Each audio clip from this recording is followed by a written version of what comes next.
Boys in the back.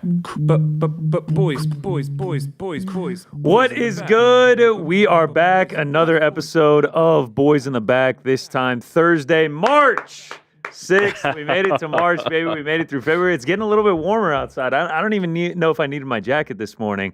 It's getting nicer. It's getting warmer. Daylight savings this weekend, but not before UFC 313 on pay-per-view. I am Connor Burks, joined alongside me, as always, the man, the myth. Is he also a legend? I'll take it. I think he is. That's one. Thank you. That's one. Eric Jackman. It is UFC 313 fight week. It is a pay-per-view fight week. It is an Alex Pereira fight week. We got the Easter Island heads. They're littered all over. Shama. Shirts everywhere. Shamas everywhere. How are we feeling? What's the excitement level? I feel like we took a bit of a hit losing the Hooker fight, but I'm still getting there as the week crescendos. You have said this perfectly. There are many different ways like fight weeks kind of build. There's the, oh my God, I've been waiting and it's finally here, and then it just keeps escalating. Like I'm talking like UFC 300 type thing. There's the, man, I was really excited. Then it comes and it kind of like wanes a little bit. Like maybe the press conference isn't so great. Maybe the face-off didn't do it and the energy's gone. This is one of those sneaky ones. This is one of those like, man, it's kind of been flying under the radar. Then it's here, and then I start thinking about Alex Pereira getting locked in a cage with Magomed, and I'm like, oh shit, like I'm really actually excited about this one. So I'm escalating like you, like I'm building now. I'm starting to like, it was dormant, it was sleeping, and now it's been awoken, and now it's kind of building. I'm pretty excited about this one. I'm very excited. Anytime it's Alex Pereira fight week, especially in these later stages of his UFC career where he's defending belts and everything, I just get that much more excited when he headlines. We're going to get the walkout. We're going to get everything. I can't wait for it. But as it is in Boys in the Back tradition, we got some breaking news this morning. Maybe not as big as the last couple weeks. There it is. I mean, we had to play it. It's just become a tradition here on the program. We did find out that Katie Taylor and Amanda Serrano will be running it back again. We are getting the third fight this time, July 11th, live on Netflix, which is pretty huge. Yep. And they're back at Madison Square Garden where the first one took place. I was at that one. Frank was that I was one. there. You were also at that one. Ariel was at that one.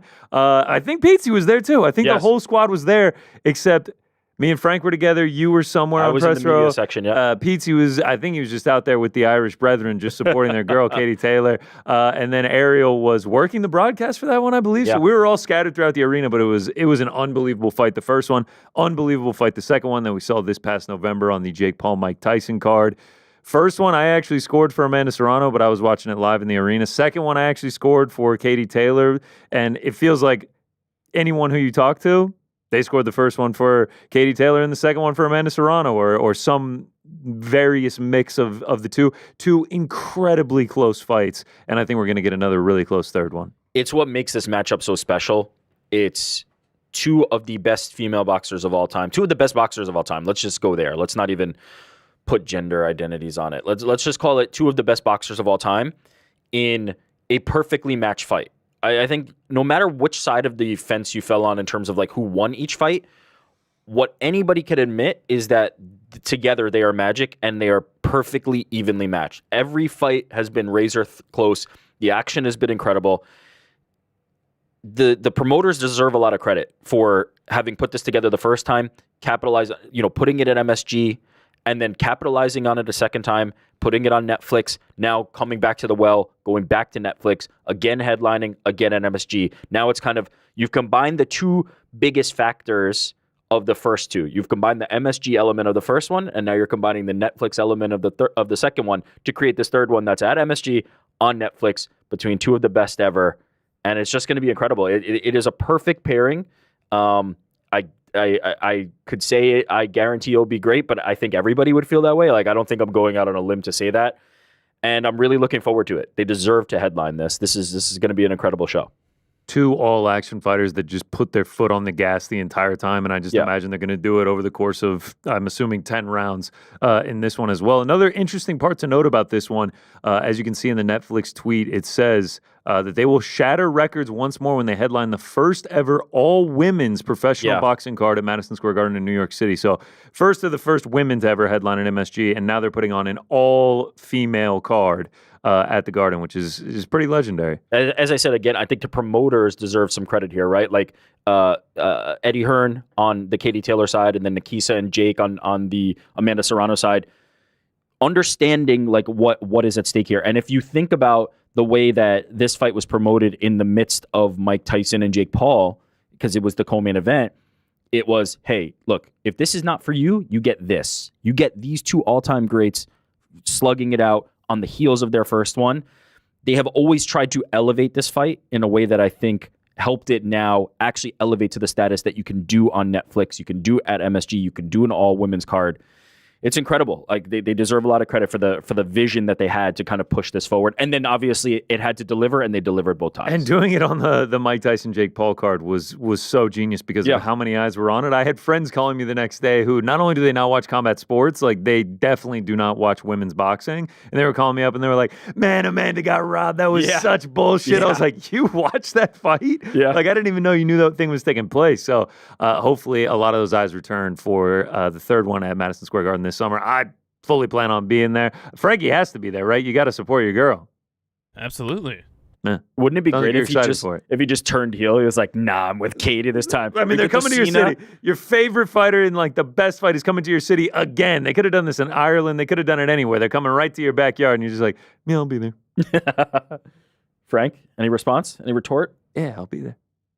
No. He's a little Friday night at the Garden in the middle of the summer. I mean, I'm down. Yeah, I'm trying to go. Are you trying to go? I'm there. I'm already there. I'm there at that one, and I'm there at the Times Square. I have to admit, I've gotten reluctant to commit to plans in any, like, even though I'm saying like I want to be there, I think I will be there. But anytime there's plans, I'm just like, and this is across my life, not just like going to an event. I'm just like, yeah, I think so. I hope to. And then I have to check with the wife. Then I see what the kids' schedule looks like, and then. But I would love to be there. All right, let's get into this weekend. UFC 313, we alluded to it at the top of the show, headlined by Alex Pereira and Magomed Ankalaev. Ankalaev getting his second shot at the belt. Obviously, he fought Jan Blachowicz back in December of 2022. That fight ended in a draw. He's climbed his way back up. As reluctant as the UFC may have seemed to want to give him the title shot, he has gotten it, and he takes on Alex Pereira this Saturday.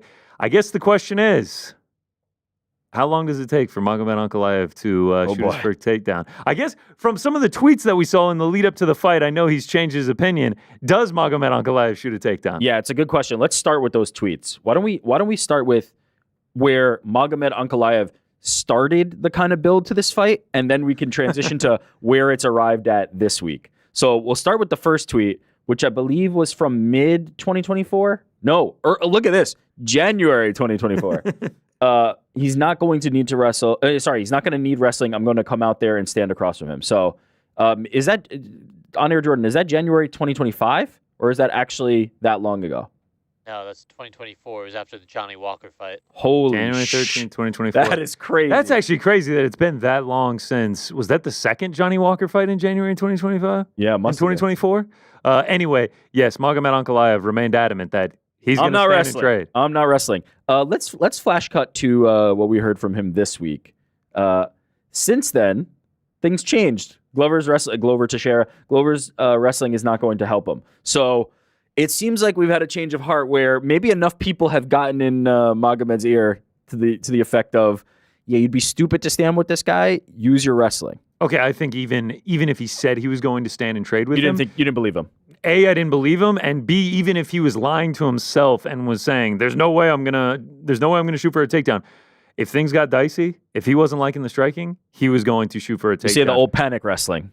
Look at his last title shot against Jan Blachowicz. He got his leg chopped into pieces to where he could barely stand on it in the last 2 rounds. We saw him go to the wrestling for the entirety of the 2 rounds. He racked up like 9 minutes and 22 seconds of the 10 minutes across rounds 4 and 5 of control time. Like, he is going to go to the wrestling. I have no doubt about it. It's really just how soon is he going to. By the way, an incredibly impressive performance because Jan was eating those legs up. And for him to pivot that game plan, I was quite impressed by that. I think it's going to happen relatively early. And I say that because, like, Okay, let's start here. Every time I have an opportunity to talk about it, I say it on every show. I say it every time we talk about this. The longer you stand with Alex Pereira, the more likely you are to lose a fight against him. That is just mathematical. Like, it is very simple to figure out. He is one of the best strikers on the planet. He has stupid power, and he's really crafty and really slick. And if you give him opportunities to use that, you're putting yourself at a disadvantage. I don't care if you are a striker. I don't care if you're Israel Adesanya. I don't care if you're any striker on this planet. You are still better off trying to take down Alex Pereira because you probably will not win on the feet. That is just the reality of the situation. And so I think it's been dumb that more people have not been as aggressive in the takedowns. But in looking back and going back to some of the fights, it would not be fair to say that nobody has tried to take him down, really, right? Jan Blachowicz tried to take him down. He did. He did take him down. And he took him down 3 times. He controlled him the entire first round. I remember after the first round, I was like, oh, Jan's just going to take him down, lay on him, and he's going to win the fight via decision. And he did ultimately end up taking him down 3 times. I think he took either 7 or 8 shots at it. He took 8. So he was 3 for 8. Bruno Silva took him down twice. I think he was 2 for 7. Yep. So we've seen, even honestly, I believe Israel took him down, but he did take him down. The third round in the first Israel Adesanya fight, he used the wrestling essentially the entire round, and he's having a ton of success in it. I mean, go back to his first fight in the UFC, Andreas Michailidis. Yeah. It's just like, how's Alex Pereira going to do? He's essentially just a kickboxer. How is he going to do? And they put him up against a guy who goes heavy on the grappling, and Andreas Michailidis gets a takedown in the first round, controls him the entire first round. Obviously, we know what happens. He comes out in round 2 and knees his head into the second row.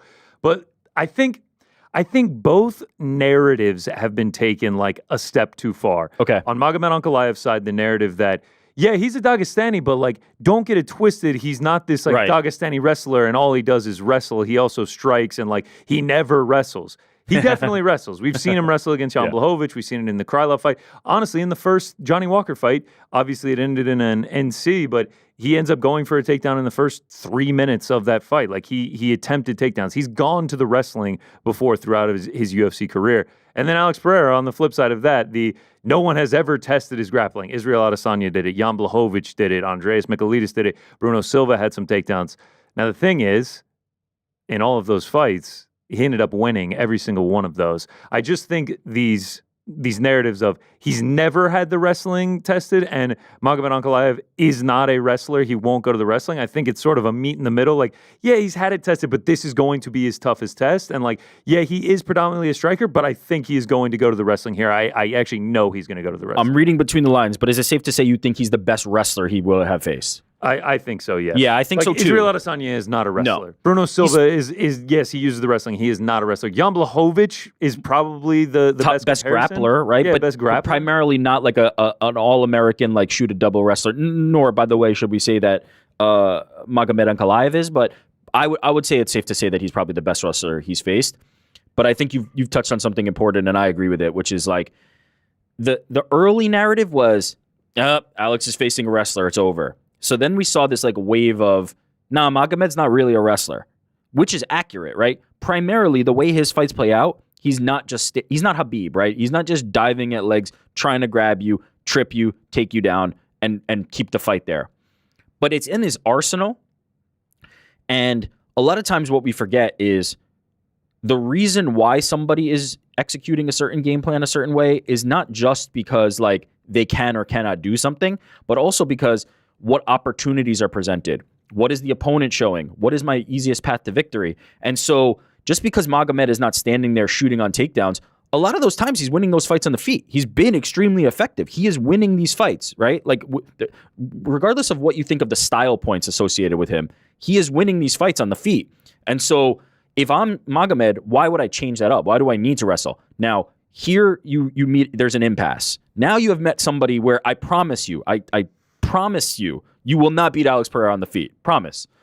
They're gonna cut this, and then it's gonna be Magomed Get ready for the black and white. Alex Pereira. Him just completely flatlining Pereira. Flatlining Pereira.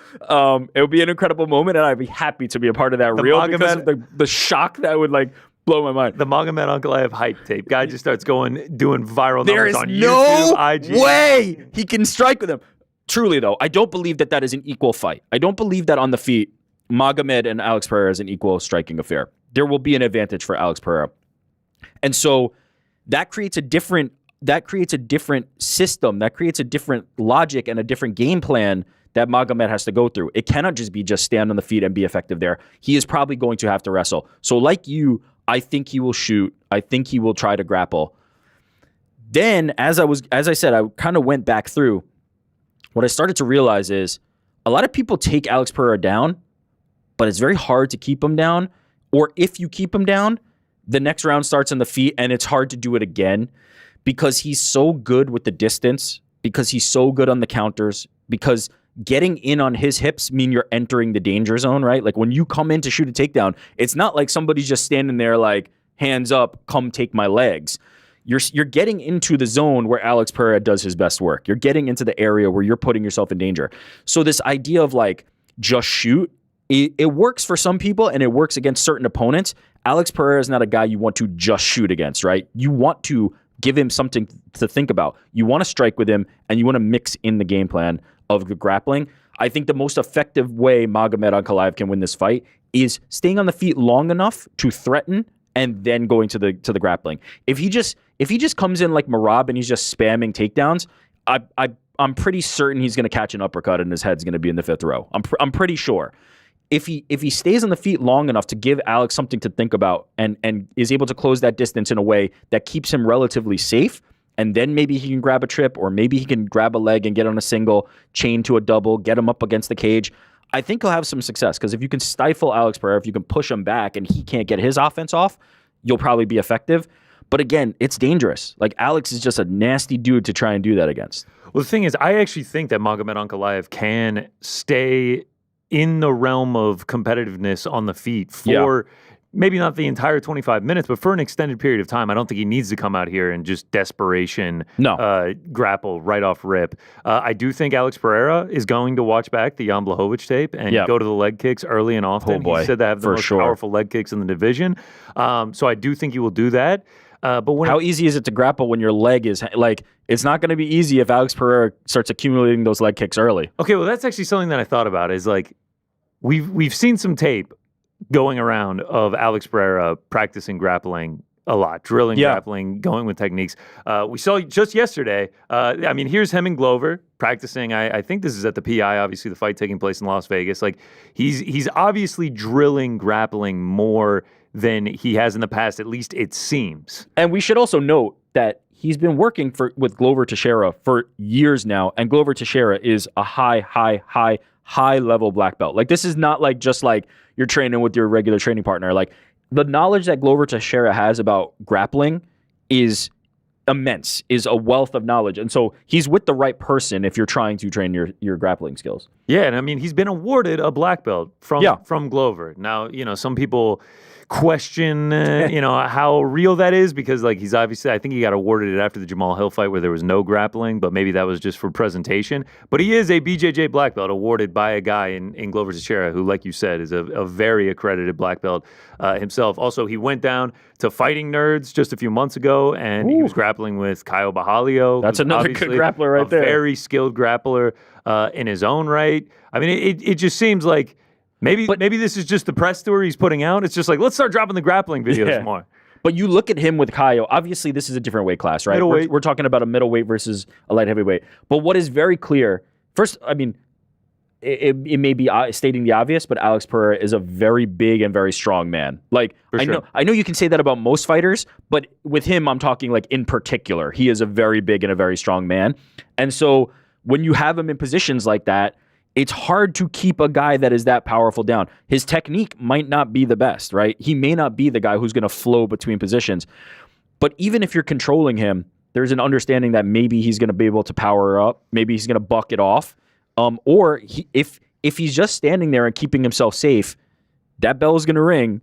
And now we're going to start round 2, and you have to do that all over again. You said that earlier, and that's actually an interesting note just because of the stats that back that up. Like Jan in their fight, obviously Jan and Pereira, not Jan and Magomed, at their fight at 291 in Salt Lake, Jan came out, immediately got a takedown, controlled the round for like 4 minutes and 50 seconds of the 5 minutes of the round. and then came out and like wasn't able to implement the same success over the last 2 rounds, ends up losing a split decision.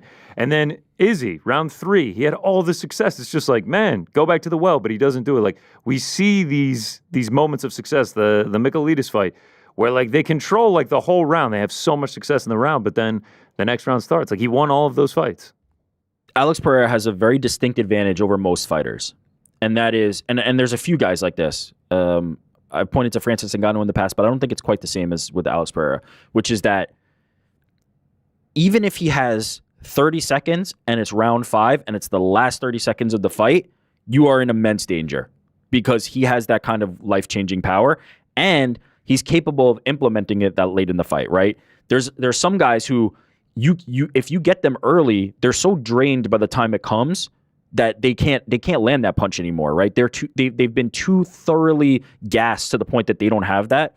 Alex Pereira he's got the insane like gift power, but it's also a technique thing. He is technically superior to most other fighters when it comes to the striking game, right? When you look at an Israel versus Alex Pereira fight, it's not because like Israel has power and Alex has power and one guy's going to get knocked out by that. It's because they are both such skilled technicians. And so Alex Pereira maintains that technique and that power all the way to the end of the fight. So even if you've controlled him, now you got to do that for round 2. He's got an opportunity there. Now you got to do that in round 3. He's got an opportunity there. And every time you do that, it's a very difficult thing. There's, George St. Pierre, I think, was a master of this. He controlled the fight from start to finish. He never gave you like breathing room. Whatever you're weak at, he countered with that and kept you on your heels the whole time until he went to war with Jenny Hendricks, and that's a whole other thing. But a lot of his success was being able to stifle everybody.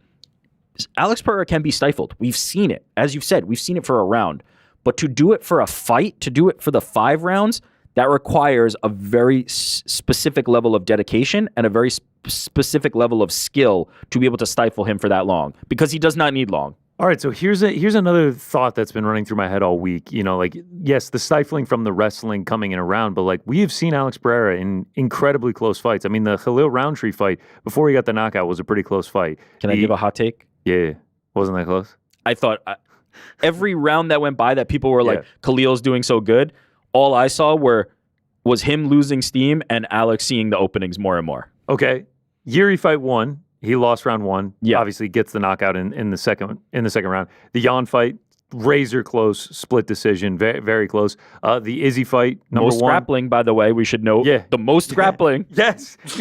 Izzy fight 1. He implemented some grappling, especially in that 3rd round, losing it until the 5th round. It's just like the longer that it goes, in my opinion, that Alex Pereira doesn't get a finish, and especially against the guy, like we talk about striking, grappling, Magomed Ankalaev, is he a wrestler, is he a striker? I honestly just think he's a competent mixed martial artist and he can just mix up his game. He's 19-1-1, I think, 21-1, whatever his record may be. Like he is a very, very high level mixed martial artist, and I think he has a complete game, and I think that's going to pose some issues. I think this is going to be I think it's aligned at -110 each way right now, and I think that's fair. I think all the finishing upside is with Alex Pereira. I know Magomed Ankalaev has finishing capability, but it's not usually against the highest of the high in this division, whereas Alex Pereira can put your lights out at any moment. I just feel like it's going to be such a close fight, and that's why it's so intriguing to me. I feel exactly the same way. There's a few things that I don't know, but I mostly know what I'm expecting, right? The things I know, Alex Pereira has an advantage on the feet. Another thing I know, Magomed Ankalaev has an advantage on the ground. Another thing I know, Magomed is pretty well-rounded and will be capable on the feet. He's not bad on the feet, If man. he strikes for 25 minutes, he will lose. If he strikes and grapples, I think there's a path to victory. For sure. The part that I don't know is how committed to that grappling, how committed to mixing in those takedowns is he going to be? And I think that's going to be the key to the fight. Because as you kind of pointed out, as you're outlining that, Jan Blachowicz had a very close fight with him. And I don't think people would say at this point in their careers, Jan Blachowicz and Alex Pereira are equivalent, right? They would say that maybe that's a lesser opponent. There is a way to close that gap with Alex Pereira. It's a dedication to that takedown. It's an early commitment. It's a purposeful game plan to say, I'm going to try to do this. If you do it for a round and then go, I'm good now, that's not going to do it. If you do it for 2 rounds, it's probably still not good. So you have to commit to that early. I assume he will be, but he's still going to be in danger throughout. if you're his coaches, do you not just bring him into the back, maybe Friday night in the hotel room? You know, he's been eating good. He's been, getting rehydrated and everything after the weight cut. Do you not just sit him down and you just play like a highlight reel? And it's just like ominous, like intense music. And it's just like Pereira, Roundtree, round 4, him just like in the matrix, just like flowing, him just like starching Jamal Hill, hitting him with the like, and then Do you want to be this? Yeah, and then just like him versus Yuri, just like the head kick, and then just him flatlining Yuri, and then Israel Adesanya, him getting the belt, just like all his knockouts, and then you have a couple kickboxing knockouts in there as well. It's just like, you have to wrestle, Magomed. You have to wrestle. Just like ingrain it into his brain that it's just like, you need to wrestle to win this fight. I really firmly do believe that if you stand and trade for 25 minutes, I just don't think it's going to be successful. That quote I saw from him that we showed on the screen makes me believe that conversation has happened and they are aware of this. And maybe, as you said, maybe he wasn't telling the truth when he said it in the beginning, but that recent quote makes me believe they're aware that the path to victory here is not to stand and trade with Alex Pereira, as you should. But I also think when you're in the fight, it's very hard when you are somebody as good as Magomed Ankalaev, when you have been in that exact same octagon, in that exact same point in the octagon, you're standing with your feet maybe up against that black line, and you've been in that exact spot before, and you've had success in doing exactly what you've done before, there's an intoxication or there's a feeling of like, this is where I'm good and this is where I can do my thing. But that was against somebody else. That was against Rakic. That was against somebody else. That was not against Alex Pereira. And so it's very hard to just like, and this is why, like, even sometimes when it feels like it's like so obvious, yeah, just go take them down. It doesn't play that way. And when you're a fighter, if you're somebody as good as Magomed Ankalaev, you've been in 100,000 different positions and you've been super successful in every single one of them. You're not going to automatically just think, I have to do this. And that is why like commitment to game plan is something that very few are able to do to the level that like you need to achieve ultimate success. Like a GSP is somebody who I continue to kind of point out. But like I think of him as the ultimate tactician. I think of him as the ultimate game planner, him and his coaching team, in terms of being able to implement something that, look, maybe it's not the most sexy, maybe it's not the way that I'm going to, get a highlight reel knockout, but I will win the fight by doing XYZ thing and sticking to it. He was extremely good and diligent with that.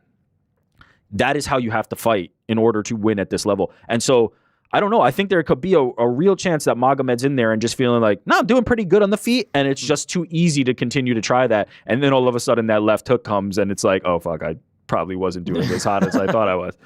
Yeah, I think the coaching is going to be really important for Magomed Ankalaev. And honestly, I think that they'll have him ready. I think they'll have him equipped. Like, no doubt. It is a nice reminder. Like, he's 1 second away surviving with Paul Craig from being undefeated. Yeah. From being an undefeated Hail Mary, mixed martial last artist. second submission by Paul Craig. Shout out to Paul Craig for a legendary one.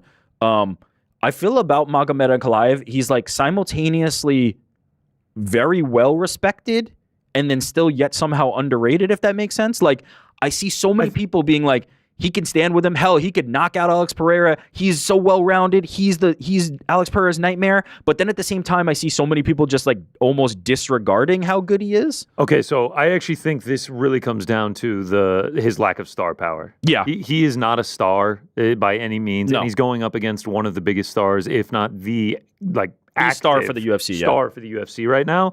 And so I just think people will throw out opinions based on that, which actually leads me to a conversation that I wanted to have. Okay. It's just like, Alex Pereira is as hot as it gets for the UFC. Wherever this guy goes, he is a superstar. People want to see him fight. He has broken into that casual nature of like fans who never watch. It's like, oh, Alex Pereira's fighting this weekend? I want to watch. He has broken into that realm. He's your champion.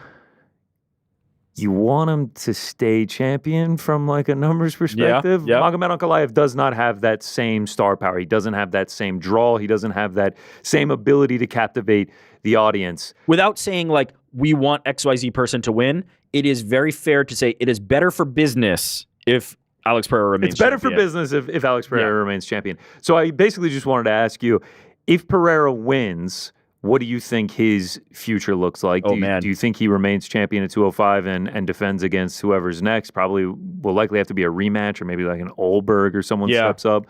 Or do you think he moves to heavyweight and he vacates the belt? That's the new rule supposedly in the UFC. You can't go for double champ status. Like, and then on the flip side of that, and we can get to in a second, is just like what happens now that Magomed Ankalaev is the 205 champion if he wins? If Alex is the champion, I can't help but think that he's looking at what we would call like super fight, mega fight, payday type stuff. Like, I just don't think this to me feels like the last challenge at 205. I know there's a guy like Ulberg in waiting, but let's be honest, Alex Pereira has been speedrunning his UFC like Hall of Fame legacy, and he's getting up there in age. I don't think he has a ton of fights left, so I don't think they should be spent just like going through the mill of light heavyweight contenders. He's done enough of that. He's been here at light heavyweight. He did a stint at middleweight, a really good one. He's done a good stint at light heavyweight. If he is able to clear Magomed Ankalaev, I think you talk about the fights that are on everybody's mind, and particularly Dana White's, who's been talking about it all week. That is the John Jones, Tom Aspinall, Alexander Usyk, like somehow in the equation. Those are the types of fights that you start to think about and start to talk about, because like, sure, he could fight Ulberg, no doubt. Or, you know, he could run it back with Roundtree. There are fights out there that I would still be interested in at least watching. But what do they do for his legacy? What do they do in terms of making sure that we advance further enough in his timeline that we're not getting the last fight of Alex Pereira as like some light heavyweight title defense, when he truly is on the cusp of all-time great? He's already an all-time great. He's on the cusp of potential GOAT status if he moves up to heavyweight and gets a title, or if he is in a boxing match with Usyk. Like, the rarefied air is ahead of him, so I would have to assume that that's next. If Magomed wins, it's light heavyweight contenders. You just start running through. You just start lining them up. Now, if you're Yuri Prohaska, you're like, holy shit, this division just opened up for me, baby. If you're Jamal Hill, holy shit, like, I'm back. Yuri is going to be sitting in a dark shed in the middle of the woods in the Czech Republic, but I promise you the phone is going to be streaming this main event, because if Alex Pereira loses, the door is wide open. I'm back. I'm back right in the title picture. I'm back. Let's go start punching trees, climbing waterfalls. It's time to go. If you're every light heavyweight, you have to feel that way. Not to say that like every light heavyweight is like Alex Pereira is the boogeyman, although like he kind of is the boogeyman, but it just creates these fresh matchups that people are going to be more willing to see. Another matchup, if you're Jamal or somebody else against Alex Pereira. So let's look at the names here. So like, look at this. If Magomed Ankalaev wins, Jan Blachowicz is like essentially in a title eliminator against Ulberg. I don't know if he'll get it, but it would be like, yo, I just beat your number 6 guy. Let me get a rematch with the guy that I ended in a draw with. Yeah, and that fight was put together just as like a replacement to get the title onto somebody. Like, both have a full camp. I'd watch that again, no problem. No problem. Jamal Hill will be hankering for a title shot. Khalil Roundtree, if he beats Jamal Hill, like, it's just just went 4 rounds with Alex Pereira. Let me see if I can get back. Yeah. Light heavyweight really opens up. And honestly, like, while Magomed Ankalaev isn't the biggest star, becoming champion obviously helps. Oh, it'll help a ton. Yeah. It helps a ton, especially if you're the guy to dethrone Alex Pereira. That helps a ton. But, like, you've got guys that people are really interested in seeing fight. Yuri, obviously, massive star, baby face as it gets. People love him. Jan Blachowicz, people want to see fight. Like, he's just a good dude. Polish Power, I know he's on the older side. Jamal Hill, like, you get kind of the heel character in there. Carlos Ulberg, if he gets a win, great looking dude. Get up there, some personality for the division. Khalil Roundtree, babyface after that. Like, light heavyweight, I think, is interesting no matter what. And I really don't mind the idea of just like, I'm 37 years old. I don't have a ton of fights left. This is on Alex Pereira's side. It's just like, I've done what I had to do at 205. It's time to go chase true greatness up at 265. These things also make sense. More importantly, almost, although that is the conversation we're having now is important. More important is it makes a lot more sense for the UFC. What does the UFC need Alex Pereira as light heavyweight champion for? Like, we've even just seen it with Ilia Topuria, right?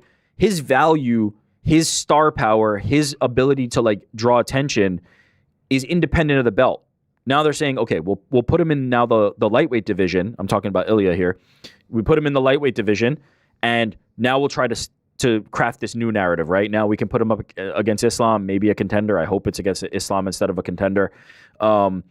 Alex Pereira is bigger than the light heavyweight belt, no doubt in my mind. And now you could have a guy like a Yuri or Jan or Ulberg or Jamal, like any of those guys step in. And now you're looking at, okay, let's say Tom versus John doesn't come together. It is not a bad option to do Pereira versus Tom Aspinall. That would feel like a massive fight. Huge. Are you kidding me? It wouldn't be a bad idea if the UFC thinks the price tag for a John Jones versus Tom Aspinall fight is not worth as much as a Pereira versus John Jones fight, and all of a sudden you go, maybe we want to pay the price if it's Alex Pereira in there because we think this could be the mega pay-per-view of the year, but maybe we don't want to pay if it's Tom Aspinall. I don't know. I think ultimately there are so many more options for Alex Pereira in those big fights, and those bigger fights are happening at heavyweight and not light heavyweight. And how much does his career get extended if he no longer has to cut any weight? If it's just like roll off the couch, pull up, like he's never going to be over to the 265 limit. He can just go work out, get as chiseled as he wants, size up as much as he wants. Like, yeah, I almost wonder what a bulked up Alex Pereira would be. Like if he's at heavyweight and he still maintains some of that power, but he's like coming in like a 230, 240. And he's just shredded. Maintain the power. What if the power increases? What does the left hook feel like on a 245? Yeah. Alex Pereira. Good also, Lord. Something to note, like how much does he extend the career? We keep saying he's 37 years old. Heavyweight. Not only heavyweight, best bud Glover Teixeira. Yeah. He won the belt at 42 years old. Glover's like, man, you got 5-6 years left, bro. You're good. Yeah. And what I was alluding to is that heavyweight, like those numbers increase. Like we're looking at John Jones now extending his career at heavyweight. Heavyweight, you can afford to lose some of the technique, the skill, the speed because the power kind of hangs around in that division, and you're dealing with just such small margins when you're dealing with guys who hit that hard. Alex Pereira is one of the hardest hitters who's ever lived, and so I think the future is at heavyweight regardless. Honestly, I think even if he loses, the future is at heavyweight, as we saw when he lost at middleweight, like. Yeah, you could kind of chase that and you could kind of pursue that, but he's like, I have a new goal. It's to capture this title, to box Usyk, to fight John Jones or Tom Aspinall, or capture that heavyweight belt. Those to me feel like the next steps for Alex Pereira and probably the UFC's. Yeah, God, could you imagine if he ends up going up to heavyweight? If he captures that belt, we're talking like GOAT. We're talking GOAT potential. First triple division champion. It'd just be nuts. Goes and boxes Usyk. Wins that, becomes undisputed heavyweight boxing champion. He's doing movie shit. I kid. Yeah, honestly, his whole career just seems to be a movie. All right, actually, back to the actual fight itself. Yeah. Do you have an official prediction? Do you have a way that you're leaning? Do you have a thought on how you think the fight goes? In my head, every time I think about so my head instantaneously says, I think Magomed is too well-rounded and will effectively combine striking and wrestling. That is what my gut reaction, my instantaneous reaction, as soon as I go Magomed versus Alex Pereira. But when I actually like close my eyes and try to visualize the fight, I can't shake the feeling of Magomed getting too comfortable in a certain position and just getting his lights turned out. Like I cannot shake the feeling that there's going to be a transition or there's going to not be enough commitment to the wrestling that Alex Pereira is going to find a moment, whether it be the first round, the third round, the fifth round, where he's in a position where they are at a range where Magomed Ankalaev is not supposed to be in that range, and Alex Pereira finds it. That I can't escape that, and maybe that's a folly because I've seen Alex Pereira do this so many times that I'm falling into the trap of like past performance equating to future success, when in reality there's going to be a different opponent in front of him and a game plan that's going to be tailor-made to beat him. My head says Magomed, but ultimately I until Alex Pereira is proven, until somebody proves that they can keep Alex Pereira down for 5 rounds and execute that, I can't believe that he won't find the button at some point. What goes through Ankalaev's head if Pereira stuffs a couple of the first ones? Yeah, that's going to be bad. That's going to be really bad. We have the video of Pereira in D.C. yesterday. Obviously, an amazing wrestler time in DC. tradition. Look at this. Yeah, catches him off guard. Gets in on the single. Pereira says, "Oh, hold on, hold the water bottle. Let's restart this.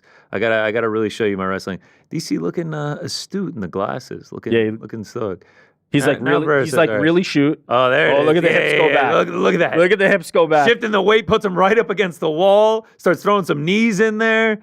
Daniel Cormier was a heavyweight champion. And you see him standing next to Alex Pereira, and you're like, what is this? It's crazy. Is that his son? It's crazy. Alex Pereira is a ridiculously big individual. And also, I don't think Daniel Cormier gets enough respect for the things that he did at the size that he was. I hate to disrespect. I don't know the social media account, the content creator's name who does it, but the video that always goes viral pay-per-view weeks, and it's the guy who acts like he's DC, and the phone is from the upward angle, and he's like, oh, look at this guy. And he acts like he's shooting in on it, and he's just like fighters when they see DC on Fight Week. It's just like, look at this. He's huge, He man. does love a single. He loves a shooting single. The single in on these Oh, guys. God. He loves taking the leg kicks from Pereira, too. But to say all that, like, Yeah. what does so Ankalaev give me do? your Like, read. well, what does Ankalaev do if like he stuffs a couple takedowns? Like that would have to get in his head of like, oh fuck, the game plan's not working. Well, here's why Ankalaev is in a different position than if you were, say, like... And also, to your point about 20 or 30 minutes ago of just like, he can't just spam. He can't like keep shooting. If he fails a couple of them, he's just going to have to stand and if strike that's with all them. he's doing, and Alex Pereira knows you're not going to strike with me, you're not going to give me a reason to fear your hands, I'm just sitting, my hips are all the way back. I might even go against the cage, and if you're coming at me, I'm going to uppercut your head off. Like, if you don't give him something to think about, he's just going to stand there and wait for that. The thing that I think he has an advantage in is, unlike somebody whose primary skill is only grappling, right? Like, as we've pointed out a few times throughout this conversation, we both know how well-rounded he is. He is good on the feet. He's not Alex Pereira on the feet, but he's very good on the feet. Oh, for sure. And so if he is stuffed, it's not out the window. It's not like, oh, I have nothing. You've taken away all my tools. No, he's a competent striker. The problem is the longer you're just a competent striker against an all-time great striker, you're going to lose that eventually. The numbers are just going to not be in your favor. You can't keep rolling hot. Like you're going to roll snake eyes at some point. And so he's not out of it, but he better in round 2 and round 3 come up with a different approach to get him down, right? So if he stuffs those takedowns, maybe you were shooting doubles, now you switch to a single. If it was singles that he was thwarting, maybe now you're trying to go for trips. You better find a way to do it, but I don't think all is lost if he stuffs the first couple. Yeah. As like in comparison, right? Tatiana Suarez versus Zhang Weili, Tatiana just didn't have something else, right? Her game plan was, I'm going to take you and dump you, and that has worked against everybody. I thought it was going to work against Zhang Weili. I'm going to take you, I'm going to dump you, and then I'm going to get on top and I'm going to pound you out. When she was not able to, there was no other game plan, right? That was it. And so I don't think Magomed is in that position, right? There's certain fighters who that is the game plan. I don't think he is. I think he is capable of standing with Alex Pereira. Not for a long time, though. You cannot spend 25 minutes striking with Alex. That is a drastic error. I'm going to go official prediction. First round comes out. Pereira thwarts the takedowns. Not really a ton going on. Like a very close round, but Pereira edges it on the feet 10-9. Second round, Ankalaev does get the takedowns. Okay. He's able to have some success. Third round comes out. Back to striking. Pereira catches him. Up against the cage. Wobbled. Late third round TKO. That's what I'm going to call. I could see it. Official prediction. Totally see it. Official prediction. I'm going Alex as well. A lot of sharp people on Magomed Ankalaev. I'm not surprised. A lot of respected bettors that I know are unloading the clip on Magomed Ankalaev. I'm not surprised either. This is like the clearest path to victory for someone going against Alex Pereira. One thing I forgot to mention that I do often think about, in this case I am ignoring it, I'm going against my better judgment. Sometimes a fight is as easy as who has a more glaring hole. And if you look at Magomed Ankalaev, it's a great he does not have holes. When we think about fights, we're always thinking about best case scenarios. We're thinking about the offense. We're thinking about, but Alex, he's going to come in there and smoke him. What we don't often or we try to excuse away or mask is the opposite, which is what is the glaring obvious, out of the two of them, who has the most obvious way to lose?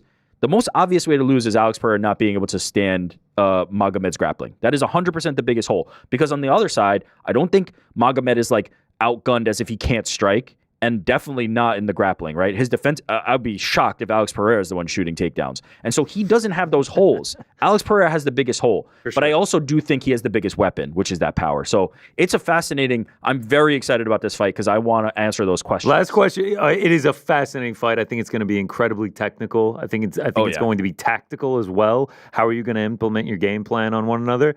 One last question I had for you. We said that like getting a championship will help in Magomed Ankalaev's star power. Is there any world He's going against this beloved baby face in Alex Pereira. Everyone loves him. You know, the star that the UFC has right now. Is there a world where he goes to the grappling, has success, and he wins a 25-minute decision, and it's almost like a Mario Bautista situation, and people are like, man, he wouldn't stand and strike with him. This is bullshit. That was so boring. We don't want him as champion. It is easy to not remember now because I think the meta of MMA has changed. There was a world where people felt that about Habib Nurmagomedov. There was a time when it was just like crotch sniffer, you know, all this nonsense about like grapplers.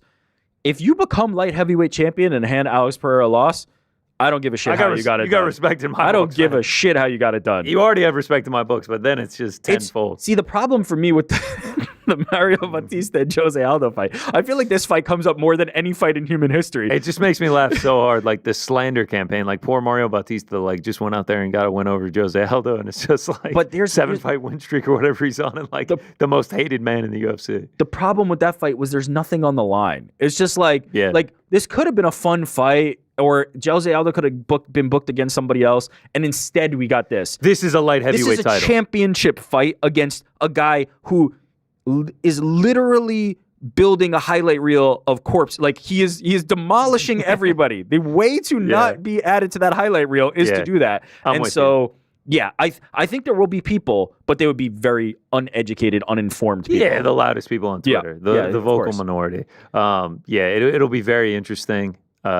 Then who all will we have as champions if Magomed Ankalaev wins? John Jones, Magomed Ankalaev, DDP, Bilal, Islam Big Star. I'll tell you what I saw just from when you went there. When you went heavyweight down to even like welter. No, actually, if you go every single person down, there is no more. And I want to ask our guest. By the way, we haven't even like teased the guest. Oh yeah, no big deal. We're going to be joined by Brandon Gibson, Jackson Wink striking coach to John Jones, Aaron Pico, many others. Six Gun Gibson. He's going to join us at 2:15 Eastern time, so tune in for that. I'm very excited to talk to him. He's a great guy. One of the nicest guys in the world. Very nice guy. The thing that I've noticed across the meta, and I want to ask him about that, is there are no like, I'm just a grappler, I'm just a striker guys outside of Alex Pereira anymore. They're really like those guys don't exist anymore. Think about John Jones, elite wrestler, elite striker, DDP, wrestler, striker. Tom Aspinall can do both. Tom Aspinall, incredibly well-rounded. Pantoja can do both. Bilal Muhammad, not an amazing striker, but when he combines it all, incredible. Like Marab, Islam, Ilya, Islam is like the best example. He's got both. Like his stats are maxed out, but like.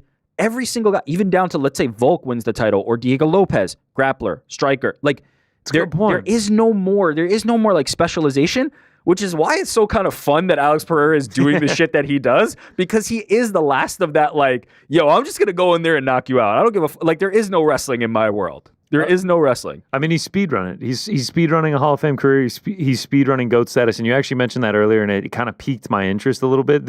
I keep saying this is the last thing I'll say on this fight, but it just plays like more and more. We could go ever. I mean, we'll just keep going. He made his debut in November of 2021. Since then, he has had 10 UFC fights. This will be his 11th. Only 10. Holy shit. This will be his 11th? This is crazy. I actually think, and I'm doing just quick math here, quick calendar math, I actually think this is the longest we have ever gone without seeing him fight in the UFC. And how long is that stretch? 5 months and 3 days. He made his debut. Like, it feels like that Khalil fight week was yesterday. I remember exactly what I was doing. I remember everything that went on. Oh my God, that's crazy. Makes his debut November 2021. Fights again March 2022. Fights again July 2022. Fights again November 2022. Fights again April 23. Fights again July 23. Fights again November 23. Fights again April 24. Which, here's the thing, that was November to April. That was 5 months and 2 days. This is 5 months and 3 days.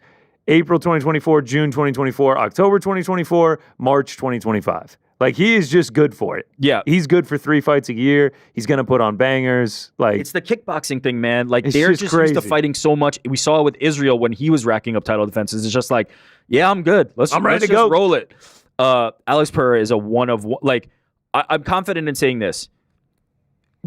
John Jones is the GOAT, like, and in my mind, unquestionably. I don't consider anybody else in the conversation. There will be people who say GSP. I don't acknowledge that. John Jones is the GOAT. If he's able to capture a third title, he'll enter that conversation. I still don't know if he'll ever pass the run of dominance for how long John Jones has been able to do it. But he's almost done the inverse, which is the shortest amount of time to achieve greatness. Like, John Jones has been great for the longest amount of time, like a LeBron James, right? It's just sustained greatness. Alex Pereira almost will have done the reverse of that, which is, in this tiny, tiny window that most people haven't accomplished, like even capturing one title, because most people aren't champions, I would have captured 3 potentially and done it in the most spectacular fashion you can do it. Not just captured them, but put people unconscious, separated them from their consciousness every single time I stepped in there. I mean, it would be incredible.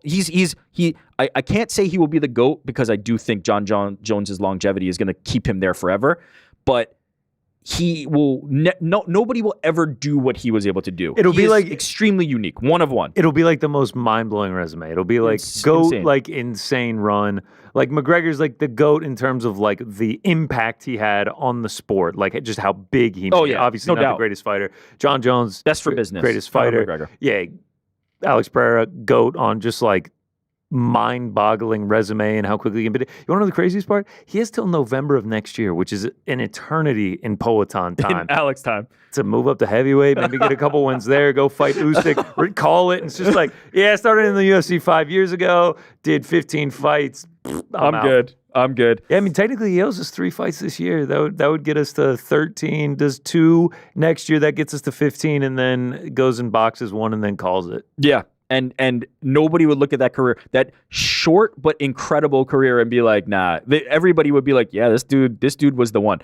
100% one of one. Nobody will do what he was able to do in that time. It's just not possible. All right, let's go to the co-main event. Yeah, please. Justin Gaethje against replacement fighter Rafael Fiziev. We're getting this for the second time. We last saw it in March of 2023. Unfortunately, due to injury, kind of like the inverse of Alex Pereira and how often they fight. We haven't seen Fiziev since September of 2023. Gaethje we haven't seen in 11 months since UFC 300. Both of them, Gaethje coming off like a life-altering knockout. We saw the footage recently of it staying on him after Holloway knocks him out. He's kind of convulsing, scary. Gaethje, addressed it in a tweet being like, live by the sword, die by the sword. Like, Max should be celebrating. He knocked me out. Just a true warrior. And then Fiziev tore his ACL. Says he has been ready to fight for like 7 or 8 months. By his Twitter, that seems to be the case. He's been essentially being like, yo, get me back in the octagon now. I'm ready to go. This person's ducking, that person's ducking. But either way, we have not seen either in quite a while. Fiziev has only had the 1 fight. Gaethje, I believe, has had the 2, the Poirier and the Holloway, since the last time they met. I'm intrigued for this fight just because I want to see where they are in their careers. Like, it's just like Gaethje was on a great run and was looking like he was going to get the 155 shot at the title before the Max Holloway fight. Takes a very dangerous fight, ends up falling short, obviously, at the very last second, was losing the fight anyway. And then Fiziev, how does he look after the ACL injury? Yeah, no, absolutely. His return is the most fascinating part of this to me in terms of Fiziev. But you said it right, and I didn't really consider it because Justin Gaethje, the tweet that you're referencing of like the live by the sword, die by the sword, nobody, like, that is 100% truth for Justin Gaethje. That is 100% accuracy. He has always talked about caring more about putting on exciting fights than just winning fights. He's always said it, and he's always delivered on that promise. Named himself the highlight. He is the highlight.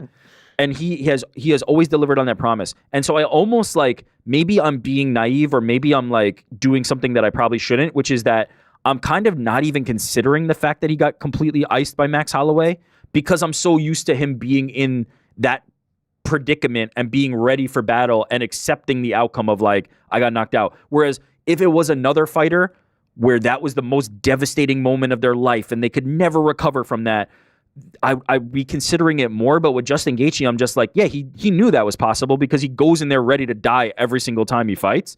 So I guess I'm kind of not thinking about the Justin Gaethje return part of it, and maybe I should be, but I am more fascinated by the Fiziev part of it because I think he's been like criminally slept on right now. And when this fight was thrown on the table, and when Fiziev was raising his hand and being like, I want to step in on short notice, I saw a lot of sentiment of just like, we don't want to see this. And I was thinking to myself, if you watch that first fight, how could you say you don't want to see this? Like, these two are gonna put on a battle together. It's not gonna be Hooker, and we've talked about this. It's not gonna be Hooker and Gaethje. Get that out of your mind, because there's only one way to do that, and that is to pair Hooker and Gaethje. You can't do it any other way. Other potential options, right? You can pair Max Holloway and Justin Gaethje, and you'll get that. You can do like Dustin and Gaethje, and you'll get something like that. But there's really not really great alternatives to a Hooker versus Gaethje. That's guaranteed war.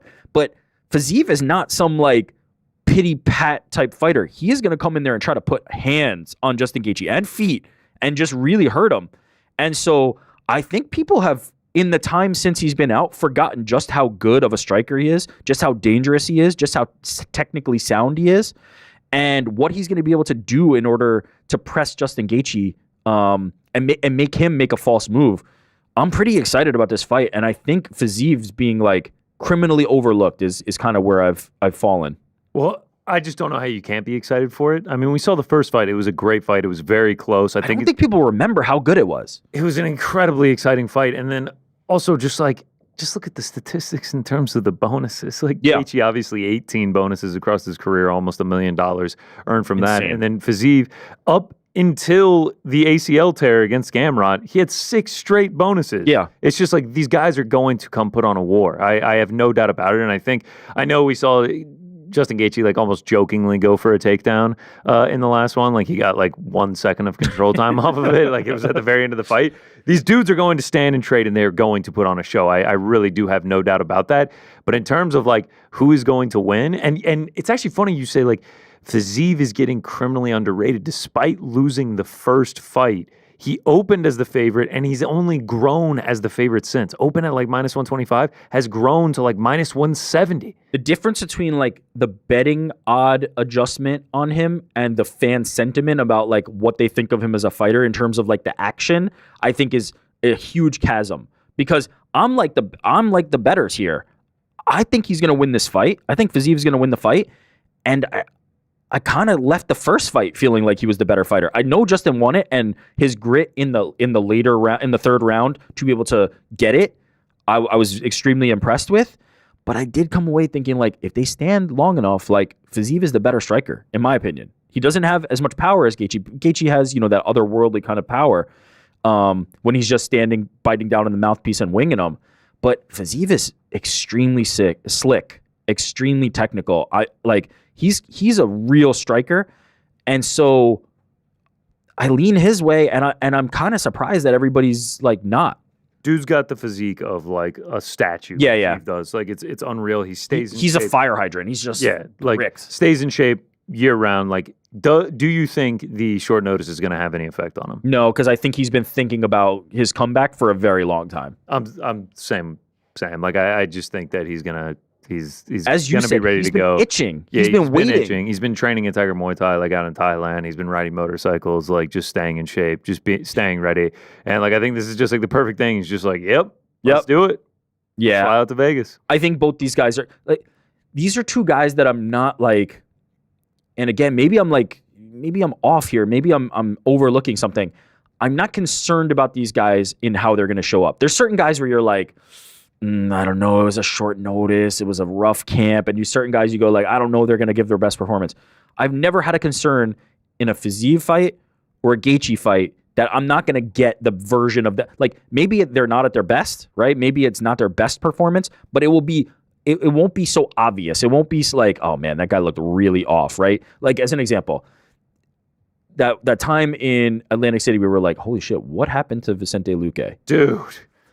I don't think I've ever seen a Justin Gaethje or Fiziev fight where I've been like, what the F happened to that guy? I'm very confident no matter what happens, they will show up and they will try to hurt each other. Gaethje is going to push the action. There's zero question about that. And Fiziev is a perfect dance partner for him. Yeah. In terms of the fight itself, I really don't know what's going to happen. I don't know what either of these guys are going to look like in fighting shape and how they are coming off the injury and the knockout. I'm actually going to say, for my prediction, I'm going to say that Gaethje gets it done. How does he get it done? Like, what's the path? I think it's essentially like the same thing as last time. It's a striking affair that's just like razor close, and it's just like in the end, you can just withstand what Fiziev's bringing. Gaethje lands some bigger shots, maybe cuts him open again. Yeah. It's just like, but if you're picking Fiziev, I wouldn't blame you either. I wonder if we get a stoppage this time too. I mean, there were points where we thought we might. I mean, I lean Fiziev, but betting odds wise, I feel like it's a dog or pass situation.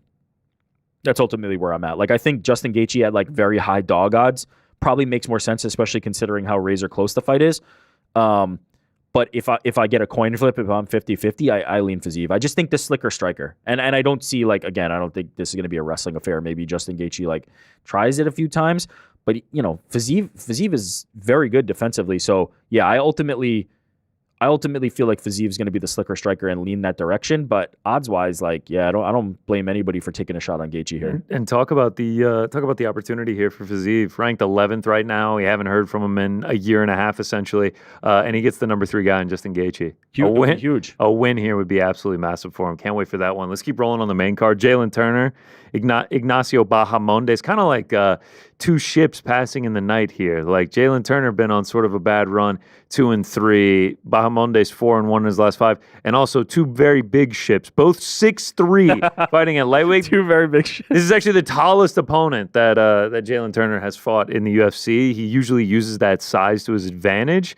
This one's going to be incredible. I mean, these dudes, like, they have knockout power, but like I was looking at the stats, it's like 13 combined knockdowns throughout their careers. Like in their last 3 fights, they've each gotten a knockdown. Like it's, I think this is going to be a striking fair. Ignacio Bahamondes is not going to shoot a takedown.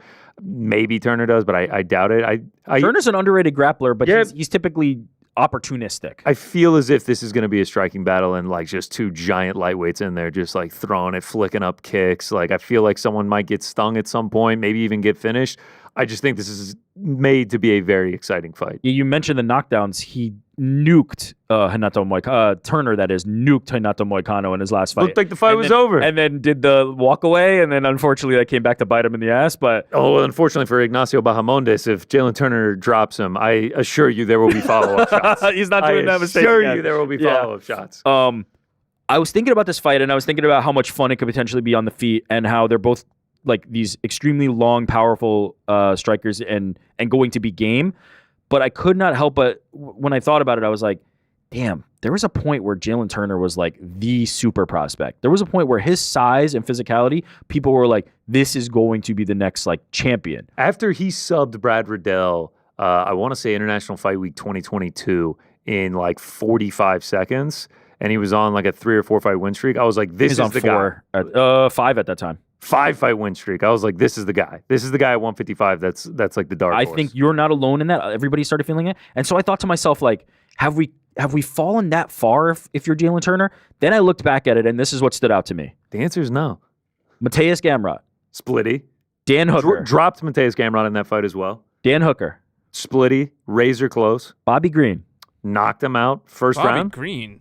Sorry, King Green. King Green. Sorry. Glad to see you're paying attention there, Frank. Thank you, Frank. Someone's got to keep an eye out for King. First round. I appreciate it. Honestly, I do. Renato Moicano. Had 10. Him dead and then blew it. Then you look at the Ignacio Bahamondes fight side of it. We're looking at the last 4 only, right? Trey Ogden, Ludovic Klein, Christos Yagos. Lost the Ludovic Klein. He lost that one. Manuel Torres. The level of competition is like the most it could possibly be, the furthest it could possibly be. So these are two ships, two giant 6'3" ships passing in the night, but they are on opposite ends of the canal. 100%. And so to me, when I keep looking at this fight, I'm like, is Jalen Turner not the guy I thought he was? I think he's still that guy, but maybe he just ran into like some bad luck against the top of this division. I have to lean toward Turner. I've been really thinking about this, and I'm like, Ignacio is a super skilled striker, like really talented young guy, and one of the prospects that I'm like, yeah, like I think this guy can be something. But I just feel like the ceiling on Turner is so high, and he's just been in there with these guys that are this is the meat grinder, lightweight, and we don't have to get into this debate. Actually, it's not a debate. Lightweight is the best division in MMA. It always has been. It always will be. You're just in there with the cream of the absolute crop, and I just think he hit a bad little skid. I favor him in this fight, and I've been thinking about that a lot as I've been thinking about this fight. That 5-fight win streak, not just a 5-fight win streak, 5-fight finish. Finishes, streak. Like has serious finishing capability. Actually, All of his wins in the UFC have come by way of finish, either sub or knockout. So 8-0 to the finishing. The grappling is decision. underrated, like sneaky with him. What's a Jalen Turner inside the distance prop looking like? Eh? What's he's the actual underdog money right line now. on this? Jalen Turner plus 110, Ignacio Bahamon is minus 130. See, this is the thing. I'm looking at that line. I'm just staring at that line for a second, and I'm like, this guy was just fighting Renato Moicano and had him dead to rights, who just fought for the title in Renato Moicano. This guy was fighting Mateus Gamrot to a split decision. Yeah. This feels like a step down, and he's an underdog. That's just Big time step down. That's just my read on this. Books ain't doing you a big favor. Plus 115 inside the distance. Plus 145. We're not that smart. Much juice on We are not that smart. Thought we could fool the them. Turner money line feels like a play, but we'll see. By the way, obviously we'll have your picks later in the show, so we'll see where you go. But I just feel like people are writing off Jalen Turner before I'm ready to. Oh wow! Look at this stat right here. All of his wins in his entire career, he's never won via decision. Yeah, 29 years old. Banger. Like this guy's not done yet. Banger. Let's keep it rolling on the main card. Amanda Lemos taking on Yasmin Lucendo. A kind of similar fight from the standpoint of like Lemos looked like she was rising. Obviously fought for the title, got knocked down a peg. Yasmin Lucendo lost in the Battle of the Yasmins and now has put together 4 straight wins since. Yeah, Yara Iguis, she obviously lost that one, has put together Marina Rodriguez, Karolina Kowalkiewicz, Polyana Viana, and Brogan Walker. And now she gets Amanda Lemos, like a real test to step up in the strawweight division. An absolutely real test. I'm going to oversimplify this fight. Simplify it. One fighter is 37 and one fighter is 23. And I just feel like the momentum is just on Lucendo's side. Like I rate Lemos very highly. Like I think she's a very good striker. But I just can't overlook the fact that she's getting toward her later years and Lucendo is just getting into her prime right now. Like she's just peaking. She still might be like 3 or 4 years away from she's her not prime. she's not even like hitting the apex of the prime. And I just feel like that's going to be the difference in this fight. Like a young, hungry, talented 23-year-old, it's going to be very hard for me to see Lemos turn her back. She has the technical skills to do it, but I'm wondering if she's able to do it at this point in her career. Last 3, Zhang, Dern, Jandiroba. Those are the cream of the crop, as I was kind of doing. Lucendo's not that bad though. I mean, like Marina Rodriguez. Well, that's the thing. Karolina Kowalkiewicz, Polyana Viana. They both fought Marina Rodriguez, Lemos 4 fights ago. Yeah. Could be interesting. The gap is not the same as the one we were just outlining, but there is a gap. There is an experience gap. And Lemos has been in there with the best of the best. But I do feel like right now at these points in their career, like it feels like it's Lucendo's to like grab. Like this feels like another name to add to your resume. And now you're talking about like really making a splash in those rankings. Curtain jerker for the main card, Mauricio Huffy taking on King Green. Mauricio Huffy, of the big 4 at Fighting Nerds, Huffy, Jean Silva, Caio Bajalio, and Praches. Of those 4, they are right now 17-0 in their UFC careers. Huffy trying to make it 18-0 on Saturday. But for the breakdown of this one, we bring in uncrowned King Green expert, Mysterious Frank. What do you got, Frankie? So, King Green, he's just amazing, right? Yeah. And he's going to get it done. Catch me next time. Wow. Oh, wow. Just an unbelievable breakdown, as always, from Let me Big get the Mysterious Telecaster Frankie out. All right. Just circle King. We're doing the telestrator. Green, All right. And yeah. circle Green. And that's it. Wow. Underline. Enough said, I feel like. Hard to go against the Fighting Nerds right now. Dude. It's hard to go against the Fighting Nerds right now. I dare say impossible. Right now, they are so hot. I've never seen anything like this. There's something in the water, especially between those 4. No, yeah. The top guys there are they're just on a run. Like, and it feels like it's like, it's a compounding effect. It feels almost exponential where it's like one win is worth a lot more than one win. Where it's like, they're just continuing the streak. It almost, I mean, not to maybe put a cart ahead of a horse here, but like it almost feels like the Habib, the Abdulmanap thing, where it's just like we have this unit, and as we continue to just like steamroll everybody, the momentum is growing so strong that it's an advantage in our favor. The confidence that they enter a fight with, knowing how prepared they are, and knowing that the guys in the room with them are equally skilled, equally talented, equally successful. They're seeing their success and going, we contributed to that. Now then they see your success and go, we contributed to that. It's this like it feels like an exponential effect where it's not just one win. It just feels like it's growing, it's snowballing, it's expanding in a way that is like crazy. It feels like at this point, if one of those four does not eventually become champion in this career, it'll just be like a look back like, damn. Holy shit. That's how hard it is to become a UFC champion. It would be something went wrong, truly. Yeah. Because they're all so good and so talented and having this incredible moment right now. He's fun, man. I know it's like lazy to just be like he looks like Conor McGregor, but he fucking looks like Conor McGregor, man. I mean, that like I think he had one left to the body against James Yontop. Yeah. Back in November. That was just like disgusting. But this is a nice test for him and Bobby Green, man. Bobby Green's a vet. I know he was supposed to finish James Yontop, right? Like he was a big favorite. Yeah, minus 900. Yontop's tough as hell. Like there were some finishing shots in that fight that probably would have finished most, but he didn't because Yontop is insanely durable. I'm interested to see how he bounces back from like not just being able to steamroll somebody because Yontop was in that fight. Like Yontop wasn't just like taking the damage.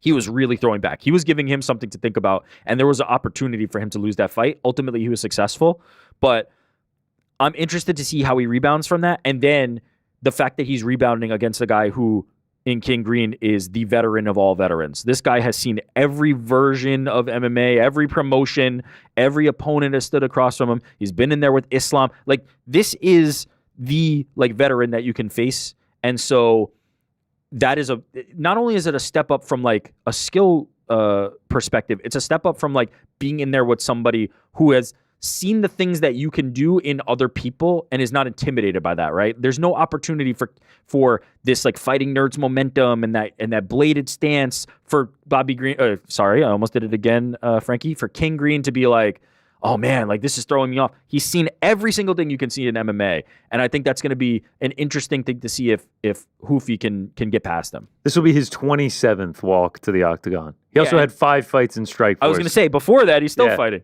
This is Huffy's 3rd walk to the octagon. So like the experience is obviously there. I think it's a great step for Mauricio Huffy if he can get this done, if he can get it done in emphatic fashion. You kind of continue that fighting nerds momentum and you just continue to carry it because it's like it's almost like Huffy is the one that still needs to have that really insane moment. Like Jean Silva at this point is just like creating a meme every time he goes out there. Same with Carlos Prates. Bajalio's not really the finisher that they are, but Bajalio's fighting at the top of the middleweight division now. He also feels like the big dog. He also feels like the leader of it. He feels like the guy carrying the flag. Do you think that's because he was the first and he's at the highest weight class? I think it is. Yeah, a little bit of that. I think that's also what it comes down to. He is not the action guy that they are, but like winning a pure striking affair with Jared Cannonier, like he's starting to put it together in a way that's kind of scary regardless. But he's mixing up martial arts. That's he's not he's not putting up the crazy highlight reels like they are necessarily. But I can't wait for that one right now. Mauricio Huffy minus 425. Your boy King Green plus 325. Frankie, big dog, enticing, super enticing, interesting. Yeah, mortgage the house. Oh boy, I don't know about mortgaging the house, but honestly, remember there was a time where Frankie thought he was a favorite and took him as a dog, and we were all like, "Nah, what are you doing?" And he was right. I think he is 1-2 since that fight, though. No, I'm not here to play. You almost have forgot. I'm not here to play. Not yet, Frank. We got to wait till after Saturday. All right, then we go to the featured prelim of the night. Curtis Blades taking on Rizvan Kunyev, who is actually coming off Contender Series. Used to fight in the PFL. Making his official UFC debut here. It's just kind of like Curtis Blades' career is just sort of this this roller coaster. Like he's going into the Sergey Pavlovich fight, and it was kind of similar to this weekend in the sense that it was just like, just wrestle, Curtis, just wrestle, and you'll beat this guy, and you'll get a shot at the title. You'll finally, be able to have a shot at the undisputed heavyweight championship. Unfortunately, he goes and strikes with Pavlovich, and it's sort of been, downhill. I know he beat Jelton Almeida, but now like, this just doesn't feel like the fight we need for Curtis Blades right now. Yeah, it's unfortunate. Every time Curtis gets to that point where it's like he feels like he's one away or he feels like he's on the cusp of it, he suffers defeat. And, it's an unfortunate position. But, like, look, this is one where you can get your feet back under you. And in the heavyweight division, anywhere but in the UFC at this moment, you're not far away. You're never too far away. And, even though it feels like Curtis Blades has lost the momentum, dude, you put together 2 to 3 performances and you're literally right there at a title shot. It is not hard. Like, think about how we felt about a few fights ago where Jolton Almeida was after the loss to Curtis Blades and where Curtis Blades was. And we were like, holy shit. They've kind of like flip-flopped. Like, now everybody's back like, oh boy, Jolton's back. He's going to be the champ again.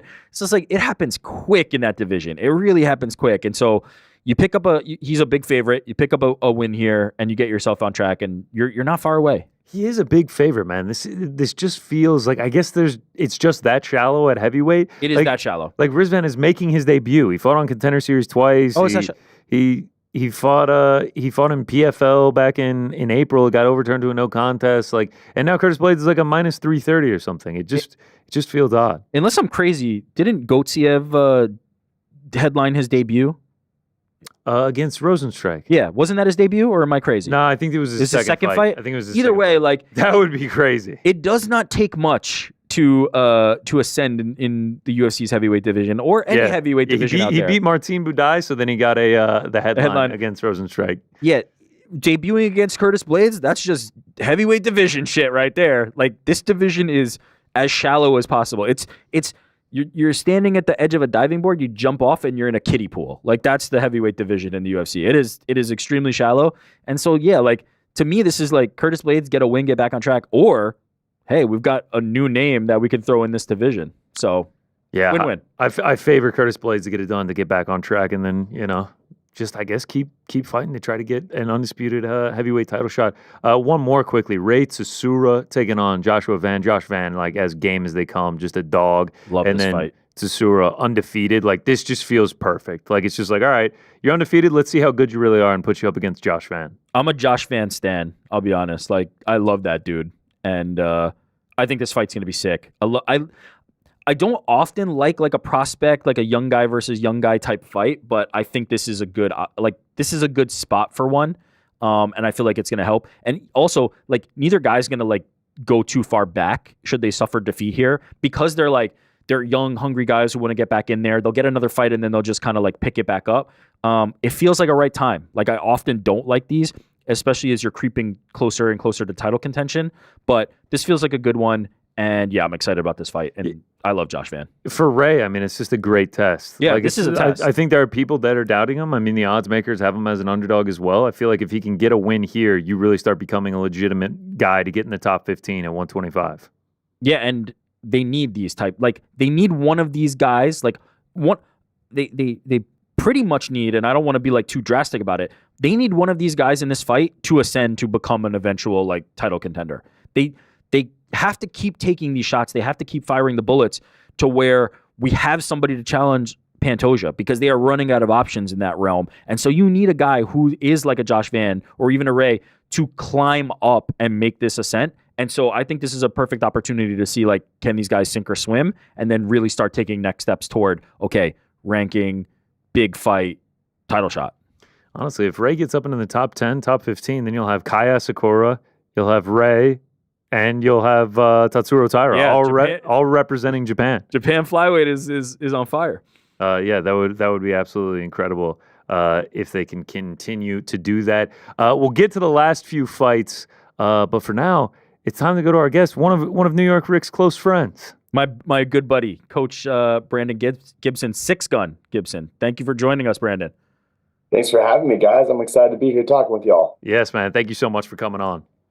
We're really excited to have you. So I reached out to you because I had a very specific task. The thing that we're trying to solve on this show, we kind of framed it as, can Alex Pereira wrestle? I think that's an oversimplification. What I'm interested in actually discovering is, when you are the striker, when you are in the Alex Pereira seat and you are preparing for the grappler, what does that look like? And obviously I asked you because you were part of one of the most significant striker versus grappler fights of all time, in my estimation, humbly, when Holly Holm defeated Ronda Rousey. And so, what is the preparation like when you are the striker and you're preparing for somebody that you assume is going to be having a grappling game plan? That's a great question, and it really comes down to having a balanced camp, right, where you want to still be able to focus on all of those dangerous tools that got you to the title fight, or have you as a champion, while also respecting that opponent's strengths So, one thing I really see in Pereira's preparation in his camp is that, he's trained by the legendary Glover Teixeira, who was trained by John Hackleman and Chuck Liddell, one of the most famous, maybe the inventor of the sprawl and brawl style. And, it's like, can that lineage and the evolution of that really be showcased and highlighted this weekend? And I think it can. I think it really comes down to the pressure, Eric. It's like, and Pereira is a very hard guy to back up. And I think that would be Ankalaev's key, is to get Pereira on his heels.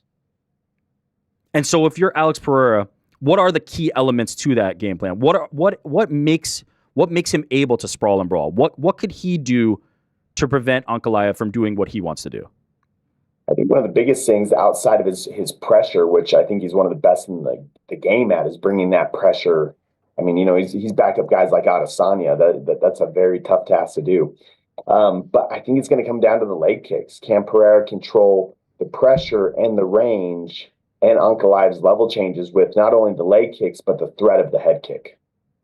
And so as I was thinking about this, I kept thinking about, like, there's two elements here, and you said it perfectly at the top. You were talking about, like, not wanting to lose what you do best, right? We don't want to lose what Alex Pereira does best, because if you're focused on, like, I'm just sitting here working my sprawl, you're not really trying to get the knockout shot that Alex Pereira is known for. And so it sounds like what you're saying is, like, his best defense is his offense, right? By pushing Ankalaev back and being that guy that can do that. If he's in a position where he can't, right? If Ankalaev is in on him and he's not able to do that, what are his options there? And in what you've seen from him, can he be successful in thwarting the grappling from that defensive position? That's a great question. I don't know if we've ever really seen Pereira tested in these positions. There's been some scrambles, some takedowns where he was able to get up, like Blachowicz. But we haven't seen him just grinding through a 5-round championship fight in and out of terrible positions. We've seen or we've heard a lot about his growth as a grappler in his jiu-jitsu game, and he's now a black belt. And he looks like he's just a freakishly strong man. But will he have the technique to get up once or twice or throughout the whole fight?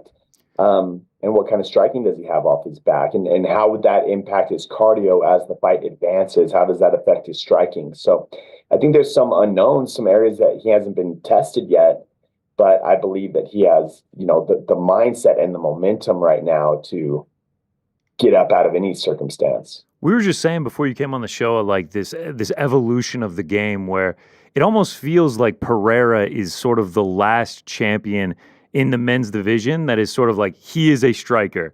And this weekend we're getting a striker versus a potential grappler, but Magomed Ankalaev has a very well-rounded game. Do you feel like the meta of MMA has sort of evolved to this point where we're no longer going to be seeing these striker versus grappler exchanges, and it's just going to be everyone is so well-rounded with their game? I think the specialists are becoming rarer and rarer. We're seeing a lot more generalists in all of the disciplines, especially as, the younger generation grew up with MMA as a martial art. But I think there'll always be some outliers, and I think we'll always see some of these cases in some of the extreme weights. So like men's heavyweight, I think we'll see it. I think we'll see it in some of the women's weight classes. But I think it'd be very difficult to see it like men's lightweight or men's featherweight. But I think it's a great example. Like, is Alex one of the last true strikers that is a reigning defending champion in this game? And that might be likely. If you were Magomed Ankalaev's team, and you knew that Alex Pereira was anticipating that you're going to be on a takedown heavy approach, do you try to mix it up? Do you try to strike? Do you stick to the grappling? Are you almost like shooting relentlessly, like almost a Merab Dvalishvili style? Like, how do you give Alex Pereira enough to think about without putting yourself in too much danger if you were on the other side of it, if you were Magomed's team? I think it's going to come down to the pressure, and even Alex off his heels is very dangerous. He's a great counter puncher. Like I said, he's hard to back up, but I think to really get Pereira down successfully multiple times throughout the fight, the pressure needs to be there. And Ankalaev needs to be using his head movement, his footwork, and some aggressive boxing keeping Alex tall to be able to get low down under his hips, above his knees. With it, And that's going to be a tough task. yeah, I was going to say with probably the understanding, right, that you're entering the danger zone. Is every entry against Alex Pereira a danger zone? Is that kind of like what he's facing? I think so. Sometimes one of the criticisms of Alex is striking is how low he keeps his hands. But in MMA, it hasn't really hindered him, and it actually has him ready for underhooks. And he just throws these looping punches from strange angles and with a lot of power. He generates a lot of force, and he's hard to back up. So with that said, it's hard to get under a guy like that, even though he has a taller stance. And he's so quick with the kicks, just hammering the calf kicks, but he's also very quick with the high switch kick like we saw against Yuri. You've obviously been in the locker room at the highest level before the biggest fights in the world, and you need a game plan going into a lot of these. With a fight like this, we're saying how important the game plan is for Magomed Ankalaev. What do you tell your fighter before you go out there to make sure a fight is a fight? Obviously, things are going to get chaotic. Things are going to get hectic. How do you ensure that they stick to that game plan to best put themselves in a position to win? Each fighter, you kind of tap into a different way. Like Bones loves to just stay on the discipline and a positive mindset and really work some finite techniques like that spinning back kick. And then other guys are, they tap into a different place. Like Carlos Condit, it wouldn't be about the game plan at that point, getting ready for the big walk. It would be getting him emotionally amped, hyped up, ready for battle, ready for war. So a guy like Ankalaev seems pretty chill, though. Seems like a chill dude. So if I was his coach, I would probably be keeping it real technical. Like, let's just keep rehearsing the steps, rehearsing the positions, rehearsing the range, and go out there and execute. Don't let the big lights get to you, and Alex is an intimidating guy. And not to say that Ankalaev is going to be intimidated, but, he just brings a special aura that makes you know that it's a big fight, it's a big night, it's a big moment. Yeah, for sure. I want to pivot a little bit to some of your athletes. Thank you for the breakdowns here. I want to pivot to your athletes for a second. We recently saw Aaron Pico kind of express some frustrations with the PFL. I was wondering if you had spoken to Aaron, if there were any updates on kind of his situation and what you know of that.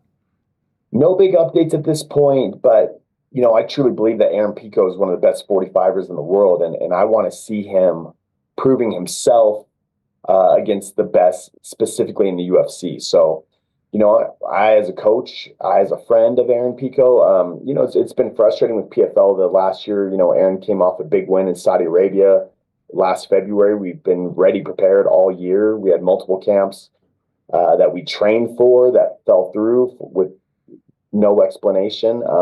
So it's been a frustrating position to be in. But, I just keep Aaron focused on the bigger goal, which is that one day I believe he will be a 145-pound world champion. And hopefully he'll be a UFC 145-pound world champion.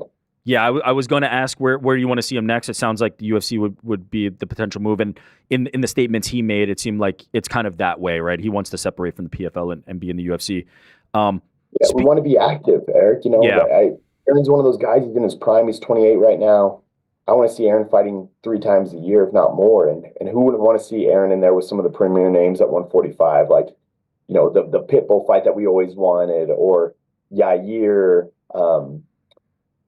There's just so many great 145ers that I think Aaron is a great style matchup against. So, I want to see Aaron on that big stage. He's ready for it. Yeah, absolutely. And we saw, you mentioned Pitbull. We saw Pitbull recently sign with the UFC. He's got a big fight coming up against Yair.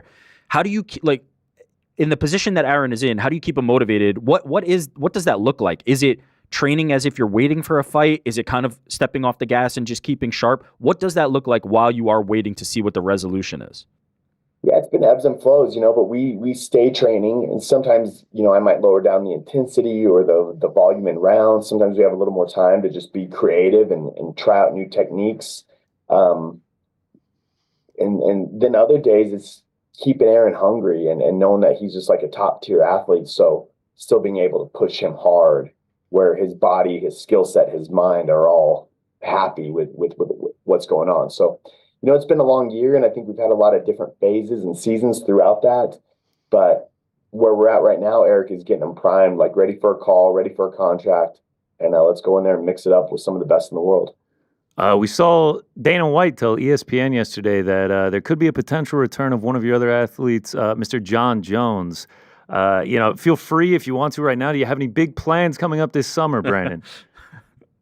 With Bones, we're ready for the opportunity. I mean, and if there's an opportunity, I think our team gets more prepared, readier than any other team in history. I think that's proven just like with the facts with 17 world championships. Like when it comes fight night, our team finds a way to win every time. So if we get that call, great. And, there's part of me too. It's like if Bones wants to ride off into the sunset, he's earned it and deserved it more than any fighter in history. So I'm brothers with John Jones for my whole life. So whether that means we get another walk, another rodeo, I'm in. If it means he rides off into the sunset, I'm in. But I think there's a lot of great matchups out there for John still, and Alex Pereira being one of them. Obviously, everybody wants to see Tom Aspinall. I think there's some intriguing matchups left for the fans and for John himself as a martial artist. But like I said, whatever Mr. Bones chooses, man, I'm riding with him 100%. I'm glad you mentioned that because Dana White also told Jim Rome that it wouldn't surprise him if all of a sudden Alex Pereira with a win on Saturday was next for a potential winner between John and Tom, assuming that fight gets made. If you had to choose, which would you rather see, or are they the same to you? Tom Aspinall, Alex Pereira. What would you rather see for John Jones? Eric, I never really give my input on those. Like I'll leave that up to the promoters, and it's my job as a coach to develop a game plan and a strategy and a camp around whoever that goal is. So, I'll leave my personal opinion out of it. I think John matches up great against both of them. I think John gets his hand raised against both those men, and we'll see if it gets to happen. If the UFC comes correct with money right for John, that's intriguing, and John. I don't feel like he has anything left to prove in his career. I think we've kind of accomplished everything we ever set out for. But if there's more, we'll come harder than we ever have. Yeah, either of those would be incredible. Back to this weekend. Do we have an official prediction? Any serious thoughts on one way you think the main event goes? I think Pereira just has the momentum right now. I've seen that in some of the great champions. They find a way to win. They're used to the bright lights. And we've seen Ankalaev struggle on some of the big nights. I think Pereira's just going to keep doing him, and maybe he gets to showcase some of the new skills. I think he's destined to go to heavyweight as well, and he may be one of the guys that becomes the first ever triple champ. So, I'd be leaning towards Pereira to get it done.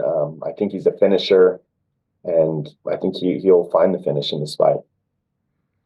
Coach Gibson, thank you so much. Thank you for joining us. Incredible breakdown. And as I said earlier, one of the nicest human beings I've ever met, nicest person in the sport. Thank you for joining us. Thanks so much, Brandon. Great to be on the show, man. Anytime, guys. Appreciate it, brother. Have a good one. Man, I love the insight there. Honestly, I really was just so curious about what it's like in the locker room. Yeah. Before you go out there, especially Holly Holm, Ronda Rousey. It's just all right, let's just stay calm. Lights are going to be bright. Yeah. Just stay calm and stick to the game plan. Well, as you said, and I was thinking about it as you were kind of saying it to him, he's been in the locker room for John Jones's title defenses, Holly Holm, the stakes don't get bigger than the fights that he's been in the locker room for. And it's interesting to hear John Jones is thinking about specific technique. Carlos Condit, a wild man, thinking about let me just get in there and scrap with somebody. Yeah. But also something that I had very much considered going into this fight, which is we think about the defensive wrestling that we assume Alex Pereira is going to have to do. But if he is pressuring forward, it makes it very hard for you to get in on him. And as he said, he's a very big and strong man. All the things we know, but we want to see how they play out because he could just walk forward and then Magomed just doesn't have an opportunity to shoot. If Alex Pereira is spamming leg kicks, just completely destroying his lead leg and walking forward, you can't really shoot. There really isn't an opportunity to do that. So will it even come into play? I was interested to hear Coach Gibson kind of lean into that the pressure is going to be the key in both directions, right? So it almost feels like whoever's going to be on the front foot might be the one who's winning that fight. If Magomed can actually push Alex back with his pressure and find a way to kind of get in on him, he could probably have some success. Whereas on the other side of it, if Alex is just hunting you down and walking you down and hitting those leg kicks, there's really not much you can do at that point. Man, it feels like he's kind of thinking what a lot of people are thinking. John Jones, maybe Alex Pereira, if it doesn't work. Yeah, Look, he did say, Alex Pereira's name, and I was going to go there, but he mentioned it. And I've been on the record on this. I don't think this is a controversial take, but maybe it will be for some. Alex Pereira versus John Jones is a bigger fight. You have been on record saying this. Than Tom versus John. While I agree from a eyeball standpoint, it is, but I do still stand firm on the Aspinall. I would rather see Tom versus John because that fight matters more. That fight is more important. Tom deserves to be the heavyweight champion if he can beat John Jones. He has deserved that for a while. Star power, though, like if Alex Pereira walks down the street in any country in the world, he's going to be mobbed, and we've seen it. Like he's just in Korea, and it's just like he can't go anywhere. Yeah, I don't think Tom Aspinall has that same Q rating. I don't think he has that same thing. But what he does have is what I think is like an incredible heavyweight skill set that I would love to see tested against John Jones. So I would rather see that, but it is not crazy for the UFC to go, man, our biggest star, Alex Pereira, versus the GOAT of the sport, John Jones. Like, that is a mega, mega, mega fight. Well, we're not the only ones thinking. I mean, Dana White told Jim Rome yesterday when he was on this press junket that's a potential option as an opponent there. I think it would be fascinating stuff. Yeah, there's no doubt that Pereira could fight the winner. And by the way, months ago, this was, when asked about that potential, this was Dana White saying, I don't really love that. The more we've worked through the show, I think win or lose, I think it's just like heavyweight, 100%. Throw up the heavyweight. Now, win and maybe it's title fight. If you lose, I think he takes a different fight at heavyweight. The same way he did when he worked his way up light heavyweight. He took a few fights, and then got to the title. Or one fight? Yeah, it was the Jan. It was Jan fight. I remember 295 came together like pretty abruptly. Okay. I can't remember who was the holding champion at the time. Was it Jamal? No, vacated? Jamal had just vacated, I think, was the situation. Yeah. But I would see a similar path. You lose, you go up, and you get one. If you win, I think you almost have to roll the dice and just let him fight the winner. You let him fight the winner of John and Tom. Knocking on wood that one gets made, and hopefully Coach Gibson has something to do this summer with John Jones. That'd be incredible. John gives us the Aspinall fight, and then if he wins the Pereira fight, and then bounces, it's just like, peace, man. It's LeBron. You truly did all you needed to do. It really would be LeBron. It would be you're in year 22, just still putting up the numbers. While we're on the subject of other potentials for Pereira, with the TKO boxing deal getting made yesterday, this feels like a door is actually open to Alex Pereira fighting Alexander Usyk. Like we discussed it briefly on the Ariel Helwani show, but like the fact that Alexander Usyk was like, yep, I want to fight Dubois and then Alex Pereira. And it's like, wait, what was that? You want to fight maybe a show fight with Alex Pereira? Maybe. Why not? It's just like, that just feels so random. From a guy who's classically like never kind of called people out. From a guy who doesn't like really throw random things out there. It was a very bizarre thing. And now, as Ariel said when we were talking about it on the show, maybe he knew something, right? Maybe he was alluding to something that we weren't familiar with yet, because you have to imagine that a lot of the top boxers know the TKO boxing thing was kind of like in the works. Like it wasn't like some very well kept secret. This has kind of been talked about. Then Shapiro comes out and says it pretty plainly. Dana White and Turki now announce it. Well, then also Dana White was just like, yeah, we'll announce a date when we're ready. And Turki was just like September 12th. And then yesterday Pereira was like, how does September 12th against Alexander Usyk sound? Yeah, we have that quote. When he was at UFC Media Day for 313, he said, I was happy when I heard the news. Who knows? September, Saudi Arabia, Shama. By the way, the two of them, it's kind of just like, who knows? September in Saudi Arabia. I'll see you guys then. They're just so like nonchalant about like the biggest fight that could possibly be. They're just like, yeah, could be, maybe, whatever, okay. Like they don't seem to like get up for anything, which is kind of their appeal. They're just these like extremely stone cold killers. It feels real.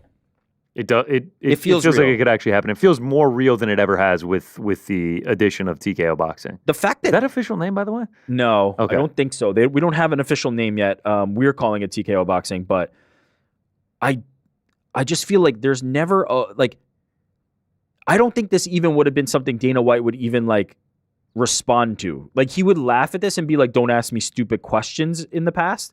This now feels like the dawning of a new era where, like, the idea of boxing crossover is here and can be happening. And a guy like Alex Pereira, like, who's more perfect than Alex Pereira to fight? Now, do I think he stands a chance in a boxing match? All right, so I was just Usyk? about to ask that. No. What is Usyk lined at? Like minus 2,000 in that? Minus 1,000? Like, he's going to be a massive favorite. Like, so if this But does... I've made this mistake before Yeah. with Francis Ngannou. Yeah, me too. Me too. I've made this mistake Yeah, before. I guess, and like the stopping power. I just guess, like, how many times can an MMA guy, an MMA superstar, go over to boxing and lose before we're just like, we've seen this a million times. But here's what's so special and magical about Alex Pereira is, like, in what he's been able to do, he makes you believe. Yeah. He has this ability to, like, just make you believe that anything is possible because he has willed things into existence, right? Yeah. His, like, it can't be stated enough. We have to rewind the tape a little bit, and we've been raving and gushing about Alex Pereira all show, but he was a 2-division kickboxing champion, 2 weights. Yeah. Beating some of the best guys, like Artem Vakitov is this level of kickboxing. And it could have just been his career and he would have been one of the best kickboxers ever. But he's waiting and sees Israel Adesanya's success in the UFC and just goes, yeah, I'll try it. Like, that's a good path. Why don't we see if we can make some money doing it? Gets a few fights in, gets to the UFC, and then just makes this magical run. Like, it's almost like you can't write a movie that, like, would do that. It's the equivalent of just, like, you're some guy who had some college success playing basketball but really never thought about the league, and then all of a sudden you're on the Lakers and you're the best player in the league. Like, it's just crazy what he was able to do in that time. It truly is. So I guess, yeah, that would be the thing. The belief factor in it. So if you see somebody do that, it becomes a lot easier for your brain to be like, yeah, well, shit, this guy was on the bench 7 years ago and now all of a sudden he's the best player on the Lakers. Like, yeah, maybe he could be the best player in baseball too. Who the hell knows? Because he has done what seemingly is impossible for everybody else. And so, do you think the chance of that fight gets hurt at all if he loses to Magomed? No, because I think Alex Pereira is above wins and losses, as we've seen with, like, the Israel Adesanya loss. Like, if there is a focus, if there is a way, like, honestly, it depends, actually. If he loses to Magomed because Magomed's a superior grappler, I think you can very easily go, shit, why don't you box? Yeah. That'd be great. He's one of the best kickboxers of all time in terms of accolades. Like, obviously, I think there will be some debate from the more hardcore, like, striking arts fans who would say, like, you know, maybe wasn't the creme de la creme, but the accolades that he achieved in glory speak to an incredible resume. Take the grappling out of it and let's see what he can do. I don't think it would take a hit at all because I think you can sell Alex Pereira as, like, much more dangerous. The same way Francis, right? Like, the Francis versus Tyson Fury fight is sold on unworldly power, not the fact that he's an MMA fighter, you know? Yeah. All right, let's jump back to this weekend. A couple more fights to get into before we finish out the show. Bruno Ferreira versus Armen Petrosyan. I am quite excited for this one just because we've seen Petrosyan just in his last fight get cracked. Bruno Ferreira cracks chins. I think this is either going to be a high-level striking match that goes 15 minutes or Ferreira is going to chin Armen Petrosyan. I think those are the two options we got. I'm down. I think both of us in that last fight were looking like, oh yeah, Armen's doing pretty good against Shara Bullet here. Like, this is looking like it's going his way. And then unfortunately he hit the spinning double back fist. That was the double spinning back fist. But I think that's right. Alex Morono, Carlos Leal. Leal made his UFC debut back at UFC 308 against Renat Fakhretdinov. Got robbed blind, in my opinion, in that one. Yeah, a lot of people were upset. Now he gets Alex Morono, who's on the tail end of his career. He's a minus 700. Dude, I'm sorry, what? Dude's 0-1 in the UFC, minus 700 against Alex Morono. Yes, minus 800. Minus 800 now. Alex Morono plus 550. I think he's going to win, but man, that feels steep. Yeah. And, like, it feels like if he was going to be that big of a favorite, he would be live to finish him because Alex Morono can hang around in fights. Fight not to go is only minus 180. Under 2.5 is minus 114. Like, it just feels like if you're going to be a minus 800, you need to blast him out of the park. That's a fight that could get close after if Alex Morono hangs around in it. Yeah, I think Leal is going to win this fight, but man, minus 800 is insane to me. Man, this is just a pass, not a dogger pass, but like I would understand if somebody just blindly threw money on Morono here. Great white. Yeah. Best during Shark Week, but plus 550. He's a long time vet, like, and as you said, like a tough guy, like a guy who's like hung in there and tough to finish. So, yeah, I don't know about that, but I think Leal will win. Last one, we got an addition of Chris Gutierrez. He was supposed to fight Matsumoto. Matsumoto got booked for the Rob Font fight, so now we get Chris Gutierrez versus John Castaneda. I think this is just a great fight. Just two dudes who can scrap. I think John Castaneda would be wise to go to the wrestling here. I don't think he should try and stand and trade with Gutierrez, but I think this is another fight that like adds some depth to this card that could be sneaky good. Yeah, we've seen what those Gutierrez leg kicks can do. Like, that's a dude you don't want to be standing too long against. Great fight. Look, top to bottom, pretty damn solid card. It's solid, man. It really is. Marion Santos, Francis Marshall is okay. Ozzy Diaz, Jordan Santos is okay as well. And then we talked about the rest of them, man. It's a nice 12-fight offering. Obviously, main event is going to be the big business. Co-main is going to be incredibly exciting. Could have been better with the hooker, but what are you going to do? And then I think Jalen Turner, Ignacio Bahamondes has all the makings of a war. So yeah, man, I'm looking forward to 313. I think it's going to be a very solid card. Agreed. I'm very excited about it, and as I said, my excitement kind of continues to grow for this one.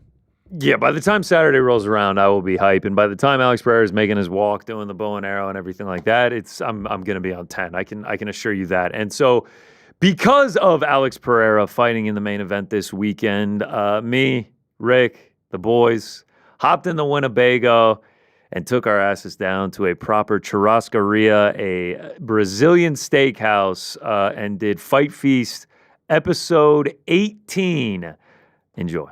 Brazil is the beautiful home of churrascarias, serving up meats Rodizio style on the daily, but it's also the home to the Poetan, Alex Pereira, who looks to defend his belt at UFC 313 against Magomed Ankalaev. So in honor of the man with stone hands, we are at Churrascaria Plataforma in Midtown Manhattan. I got my loosest pants on, baby. I'm ready to eat. Table for two. Fight Feast episode 18. Shama.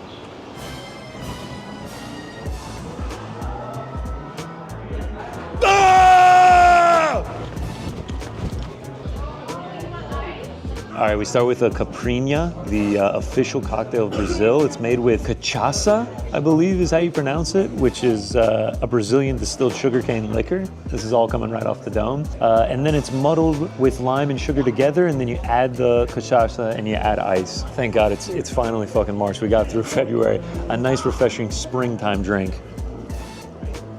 It's just that nice and strong, stiff. Drink a couple of these by the water. All right, here we go. Caipirinhas for the boys, baby. It's good. Chama. Chama, chama? Chama. Chama. That's the rating scale for today. 1 to 5 shamas. Just get a quick look at Frankie. Just housing his salad and coffee. If it had shrimp cocktail, he'd be eating it, I promise you. Brazilian cheese bread, pão de queijo. I had this a million times. There's nothing to dislike about this. All right. More dough with cheese in it, pastelinhos. These are like mini empanadas filled with cheese. This looks right up my alley. Oh. The powder queijo has been downgraded to 4 shamas. Pastelinhos is 5. Shama! This is just like a better version of the powder queijo. Listen to the crunch. Here we go. Early today, we've already lost the magnet, Frank. Never mind, I got it. Let's check out the buffet, huh? I'm gonna say something, big grape leaf guy. Is this the official food of Fight Feast? Motherfucking beets in the house. Gonna have to have a couple of those. Let's get some feijoada, rice. Just a touch of the greens, just a touch of the greens. Breadcrumbs, gotta have the breadcrumbs, but first we're gonna get the bean and sausage stew. Yeah, get the feijoada. Mandarin oranges go with it. The greens, do you mix it all? Like, you gotta have the classic breadcrumbs with it. You put it on top or on the side? I'm fucking clueless. I'm out of my depths here. We're gonna go on top. All right, feijoada, Brazilian black bean stew. I never know how to do it right. The ingredients are essentially rice, greens, black bean and meat, breadcrumbs. Mandarin oranges are supposed to be here too. I don't know how to assemble it. I feel like I did it wrong last time. We'll find out if I did it wrong again.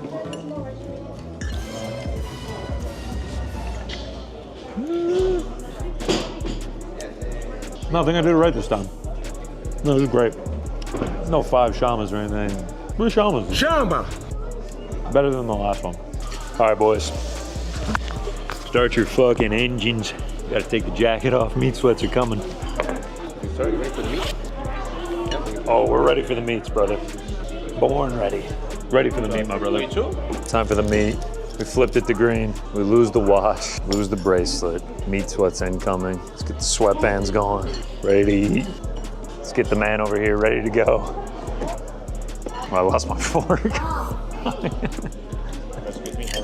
Now we're ready to go.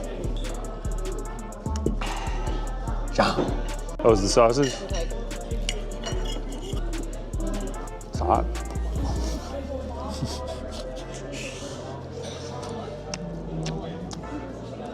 It's hot. Those isn't hot? Mine was like scolding. Let's go right into the chicken. It wouldn't be a fight feast if you weren't saying how hot it was. Oh, the chicken was Did hot. you think the second one was going to be ice cold? Oh, it might be manageable.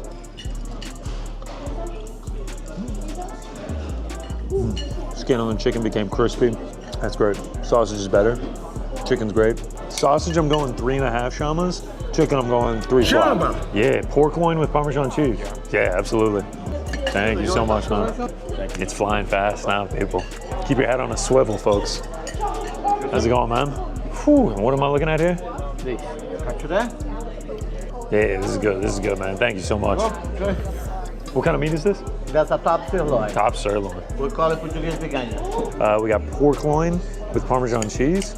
Pork loin, tremendous. Parmesan cheese comes out beautifully well. All right, the pork loin, Parmesan cheese, I'm giving that one 3.5 shamas. What kind of meat is this? Lamb. Thank you so much, man. I'm gonna be totally honest there. I asked him what meat it was twice. I didn't hear him, and I was too scared. Lamb. Let's see here. This is the top sirloin. A little bit of fat on there. Pink is all get out. Look at that pink right there. Helwani's worst nightmare. One more bite of the top sirloin. Top sirloin, 2.5 shamas onto the lamb. Huge fan of lamb. A lot of pressure here. About ready for dessert? Lamb's my favorite so far. Lamb's getting 4 shamas. Mine was pretty juicy, pretty fatty. I think it was like fattier than yours. That's a solid 3.5 shamas. 3.5 shamas on the sirloin. I'm also a lamb guy. Big lamb guys here. I like the lamb. I like the sirloin better. So we're gonna go 3.5. 3.5. All right. I don't like the pork. 1 shama. I don't even want to swallow this right now. You don't have to, man. How we doing? Anybody getting full yet? Taking a break from the meat for a second, taking a breather, getting some sides. Fried polenta, early review from New York Rick, and I quote, "This polenta ain't bad." That gives me a good feeling about this. Here we go. This polenta ain't bad. My intimacy coordinator has ordered an intimate crunch.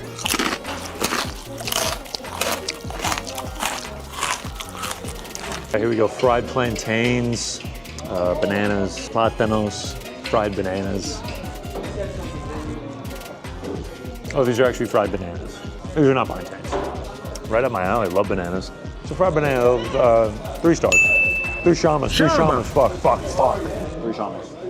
If frying makes things better, I already like bananas, it's better. I'm all good, thank you so much, man. Woo! Yeah, garlic steak, sign me up. All right, here we go, garlic steak. Frank said it looked like a cat, but we'll be the judge of that. This actually might be the best one yet. Oh, I'm all good, thank you so much, man. Yeah, garlic steak. Close your eyes, Helwani. 3.5 shamas from both of us. No meats have gotten to 4 shamas yet. I may have given the lamb 4 shamas. The appetizers were better so far? Appetizers were better so far. Brazil is located in South America. Do you know the adult female banana has 3 vaginas? Thank you so much. Yes, sir. Thank you. You know Alex Pereira? No. No, Sean. I mean, this right here is just like not cooked meat. Let's just like, let's go. All right. Flank steak. Seasoned well. Yeah, very salty, pretty good. 3 shamas.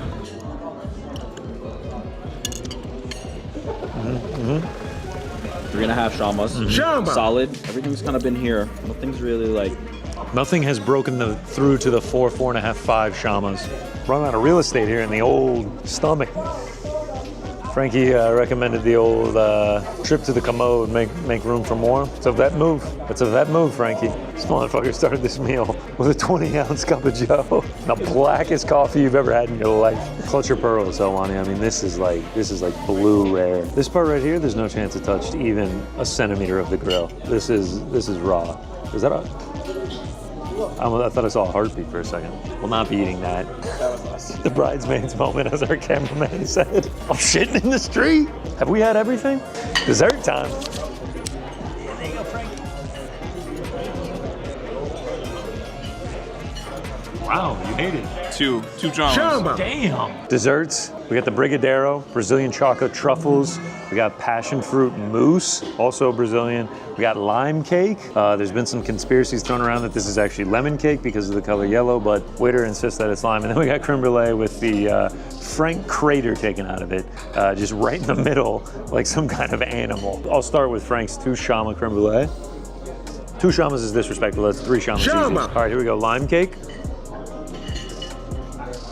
Texture on this is nutty, smooth, creamy, definitely lemon.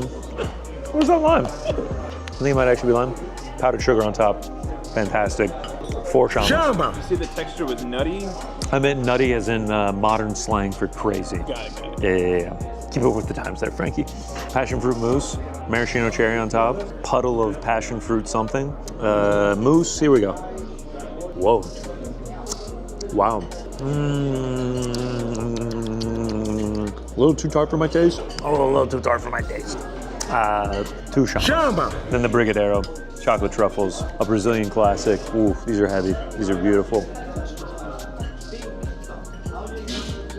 Yeah, just like the creamiest texture you can imagine, covered in chocolate sprinkles. It's. I did not expect it to look that way. Rick That did looks not think it was going to incredible. look like this. He says it looks incredible. It's nuts. I can't believe it's that thick and creamy. Them putting down an order of 3 is absolutely asinine. Yeah. You can only eat one of these. This is like the richest, thickest, like, it's just a ball, like the densest chocolate you've ever had. I honestly can't believe that this is a thing. Brigadeiro, shut up. This is the 5 for sure. 5. I thought we were going to walk out of here with no 5 shamas from Rick. We did it, Brigadeiro. I cannot believe that they would decided like we're gonna give you this ball of dense thick chocolate, wrap it with some sprinkles. Who could eat this? Who could eat 3 of these? 5, easy. 5 shamas. I go 4.5 shamas. Shama. Delicious. Number 1 dessert. Number 1 dessert though. That blue rare heart still beating fight takes her to fight back. Yeah, what do you think, man? Shama. All right, Shama Shuffle outside the churrascaria. Churrascaria in the books. My official rating, 3.2 shamas out of 5. Frankie, what's your rating? 2.8. 2.8, okay. You fucking hated it, huh? Ricky, what do you got? 3.5. 3.5, Rick going with the highest. We're completely out of sync now. Churrascaria, UFC 313. Alex Pereira, Magomed Ankalaev. Can't wait. Woo!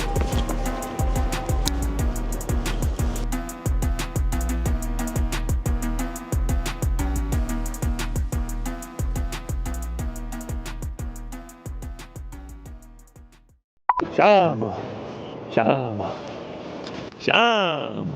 Shama no shama. Shama.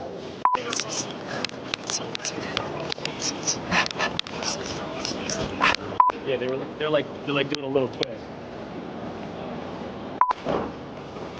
Is that locked? Am I tripping? I'm doing something wrong, right? Yeah. Damn it.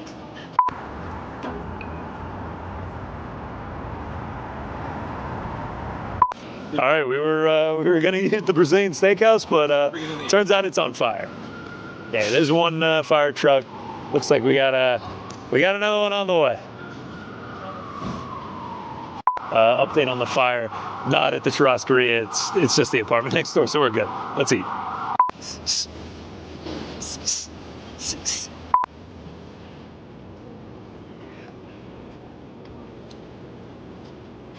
No.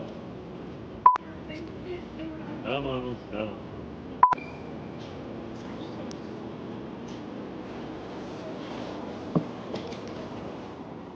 I was just about to say, Sean. That was a lot of fun. Yeah, that was, man. The Brazilian steakhouse. I enjoyed myself. Frank did not enjoy himself. No.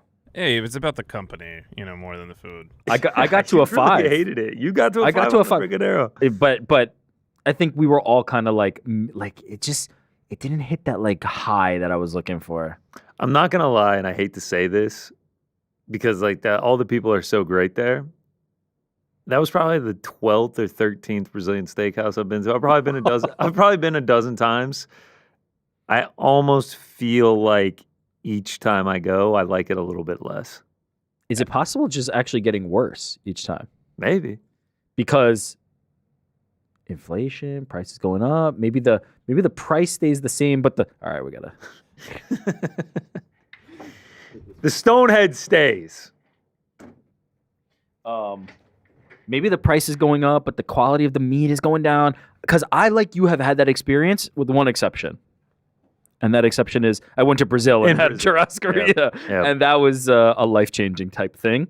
I did not have a Brigadeiro. I wish I did because those are incredible. I bet in Brazil it was probably off the chain. So I've mentioned my book club a couple times. Yeah. One of my neighbors is from Brazil, like speaks Portuguese, born and raised there. And she brings snacks to the book club, and she brings like pastelis.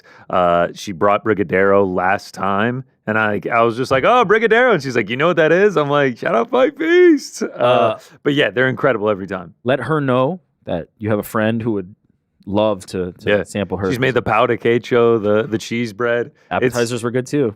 Appetizers and desserts were great. Yeah, salad bar was great. The meat was pretty good. It was like right down the middle. If you want to go and just like go in, yeah, I mean you can do that because they do not stop. When they see that green coaster go up, it's go time. It is flying. There were a few times like mid filming where you'd be like, yeah, so, and you're starting to like tee it up, and then a guy would just be standing there with a rack and be like, you want some of this? Because it was green. He's just like assaulting. I was like, bro, I've already had this. He's just like, I don't know. I don't keep track of your life, man. Shit, do you want it or another not? piece of pork loin I see or what? the green. I see the fucking green. I enjoyed it though. Shout out to Churrascaria. A very fun place to go. There were a couple families in there that seemed to be having a good time. One dude just doloing out at the Churrascaria. It's a wild move. Savage move. Savage move. There's no shade. No, I'm not saying shade. I'm just throwing saying, shade. like pulling up to the Churrascaria for the dolo shot is wild. I'm throwing shade. We were talking about this in the control room. Going to a buffet or going to Churrascaria by yourself, I can't abide. Vegas, the it's exception. business. Vegas is the exception. That's business. That's a business trip, bro. You're not even going for the enjoyment. If you go to like a buffet in Vegas, that's different because that's just like one of the places that you can find in the casinos to eat. But like if you're home and you just go to the buffet or go to the Churrascaria, like that's, yeah, as you said, that's a business trip. That's not food anymore. I'm there to eat. I'm there to eat. All right, let's do the bets and pound for pound before we get out. Let's recap last week. Slight losing week for me. I started out 0-3 on the evening on my singles. Props continue to be my issue, so I'm going to stay away from props. All right. 0-2 on props. I said it last week. I was like, man, on this betmma.tips, great third-party tracking website, it tracks like single plays, props, and parlays. Singles and parlays, I'm up like 75 units on. Props, I'm down like 22 or something. Oh, wow. So it's like, so let's stay away from the props, and that's exactly what we're going to do this week. Slight loss, 1.31 units, a nice little comeback after a rough start. Apex cards, you always try to kind of go light on. So that is what it is, you know? We're gonna bounce back, and we're going to win this week. Before we get to that, I do have some big hitters that I would like to shout out. First up, our man, been following him for a while. Stud in the game. Lock of the week. JT Lines. He actually goes to these Apex events. Bet $3,800 on Cody Brundage, -110 to collect $7,254.55. Got to watch him in person, see all the hundos laid out, and then he got a selfie with Brundage afterward. Shout out. I don't know if they're just boys and that's what it was, but that's a good pretty night. Penny on it. That's a good night. That's got to feel cool rolling up into the casino and be like, yeah, I'll take my 7,500 whenever you're ready. Let's keep it rolling, though. Oh, Smeeze 38. A couple of unreal tickets here. Turns $5 into 1,344. He goes Chepe Mariscal by decision, plus 240. Danny Silva by decision, plus 187. Nasrat Hakparas by decision, plus 400. Hyder Emil by decision, plus 450. Turns $5 into 1,344. I mean, if you just do the math on that, that is something like plus 20-something thousand. I didn't do the odds on it, but he also hit a Sam Patterson money line, Hyder Emil money line, Nasrat money line, Cody Brundage money line, Manel Kopp money line, turned $9 into 680. Damn. Shout out to Smeeze. Shout out to Smeeze 38. We keep rolling along. Bless you. Oh yeah. PJSK7. This is 15 legs combining NBA. There's a JJ Aldrich bet in there. I see a Chepe Mariscal. I see a Manel Kopp to start fight round 2. Damian Lillard over 24.5 points. Like, this is like, people call me a degenerate because I throw $5 on a NASCAR race. This is like some degenerate ass shit, and it works out. Plus 4,000. 81 to 1, I believe, are the odds on this, if I'm not mistaken. Turns a $50 stake into $4,107.39. Wow. 81 to 1 on that. 15 legs. Was Manel Kopp the last leg? Because if it was, like, holy shit, what a sweat that was for those 5 minutes. This is like JJ Aldrich getting thrown in there is wild work. Imagine Manel Kopp gets DQ'd and you're holding this ticket. Holy God. shit. I'll fight to start round 2, though, so it would have been all right. Oh, okay. All right. Oh, no. Oh, yeah, because I guess in round 2 is when that happened. Yeah. Let's keep it rolling. I got 2 more to shout out here. Gabby Gambles, another insane one, plus 4,600 on this, $20 and 925. Hyder Emil by decision, Nasrat by decision, over 14.5 total significant strikes for Cody Brundage.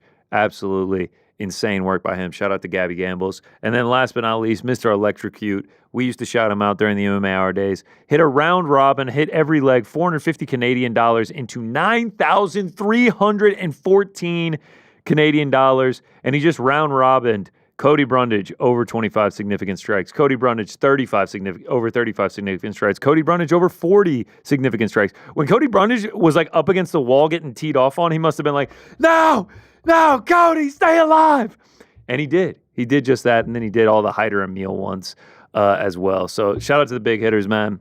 Glad to show some people some love for some winning bets. Lord knows that I didn't hit any of those last week, but shout out, man. I don't have the intestinal fortitude for these like big parlays where they're picking like over 14. Like, yeah. My leans or I never feel that strongly about more than like 1 or 2 things to the point that I'm like throwing them together. God, shout out to these people. For those, I like tailing them. I like someone to tell me what to bet, and I tail it. And you're just like, I have faith in your read. Let me do it. I got faith in you. I like it. Shout out to Jay Singh. All right, let's rip Parlay Pals. I've already got the pick from one Pizzi Carroll. But how'd we do on Parlay Pals? We lost. We lost again. We touched on that on Monday. We have now lost 8 straight, folks. Count them, 8 straight. The longest losing streak we've ever had is 9 straight. Was it Pizzi? Could we tie that this week? Who was it this week? It was I think one. it was Pizzi. It was one Mysterious Frank. Mysterious Frank has been getting all this love and praise. He never misses any picks. Given a long enough timeline. Also, I wanted to stand in solidarity with Pizzi. Yeah, I get that. During this streak, though, Frank, me and you are both 7-1 during the eight. Just saying, just saying. Got to give back a little bit to show that it's not completely incapable of failing. Well, Pizzi is taking one Curtis Blades against the debuting Kunyev. So we have that in the can, minus 325. Let me throw it into the randomizer. Okay, Rick is actually going to go first. I'll go second. Frank will go third. Easy. I expressed my love for this person earlier in the show. Josh Van, money line. Stan! Josh Van Stan. That's me. I'm a Josh Van Stan. Josh Van is the pick. You see it right there. You see it right here. Oh. Didn't go to the Brazilian steakhouse and eat my weight in various meats. I mean, I had chicken, I had pork, I had beef, I had lamb. I had pretty much any animal they were offering. I didn't do all that to go and bet on Magomed Ankalaev. So Alex Pereira is my pick, minus 115. And to bring us home, I'm going of King Green money line. Gonna take that loss from last week and plus turn it 350. into a WWW plus 350 win. on King Green. Frank. Are we in the red if we lose this? Or We're already in the red. Oh, We're son down of a bitch. 0.45 units, and we are on pace. This would tie our longest losing We're streak gonna in Parlay be Pals in the history. green. I won't stand for this BS. the king green? Yes, we're gonna be in the green. We're gonna go from the red, skipping black, straight to the green, the king green. We're gonna get it done. If you don't believe me, then don't take the parlay. But Okay, I have to say, Frank loves King Green. He's always been a diehard King Green fan. He called the knockout against Grant Dawson at like plus 375. He was like, yeah, I'll take a minus 375. And we're like, dude, he's plus 375. He's just like, I'll take him. damn, anyway. I capped him at minus 400, so this works.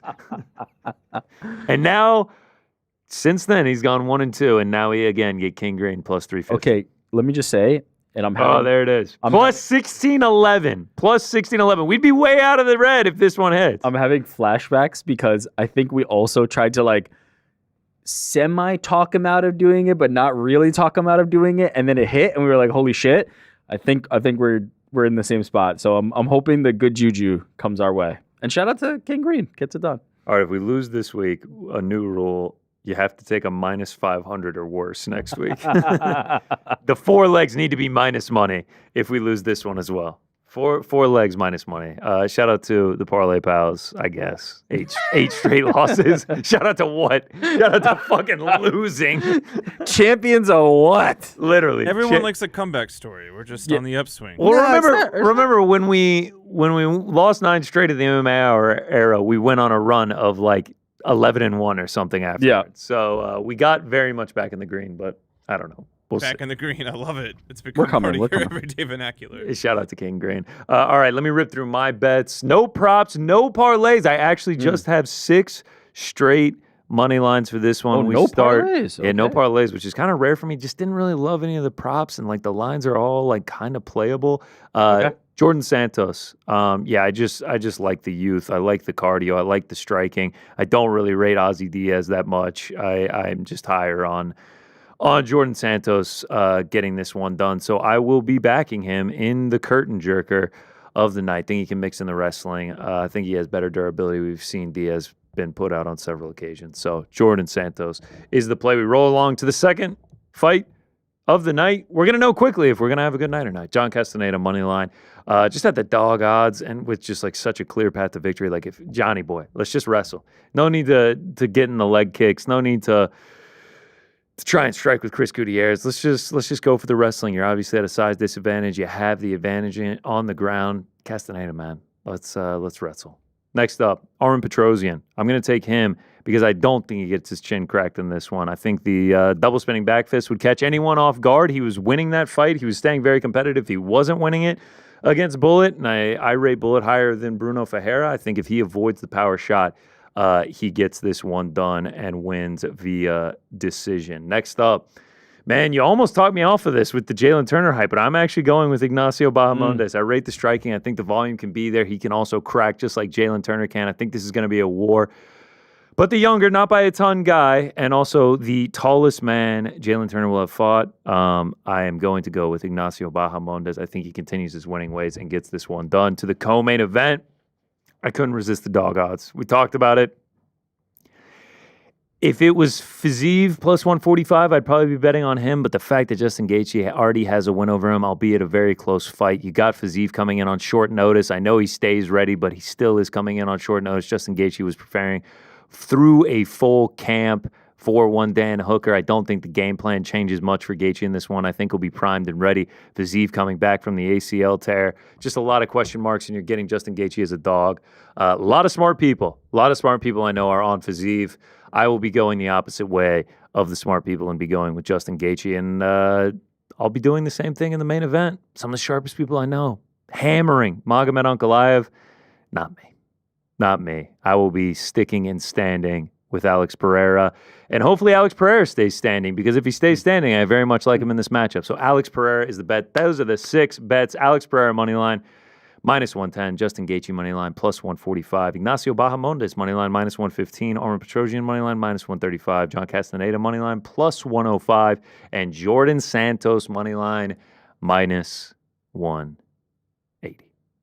I love it. Those are the picks for UFC 313, which you can watch with us right here. Watch us sweat out the bets. Watch us Watch the tactical war between Magomed Ankalaev and Alex Pereira on Saturday night right here on this very YouTube channel, which will kick off at 9:45 Eastern, 8:45 Central. 6:45 in the West. 2:45 London. It's No. 12 o'clock somewhere. 2:45 A London? No, because... Oh, is it? 2:45 A Blanche? Yeah, you're right. It is 2:45. Wow, holy shit. 4:45 P Hawaiian time.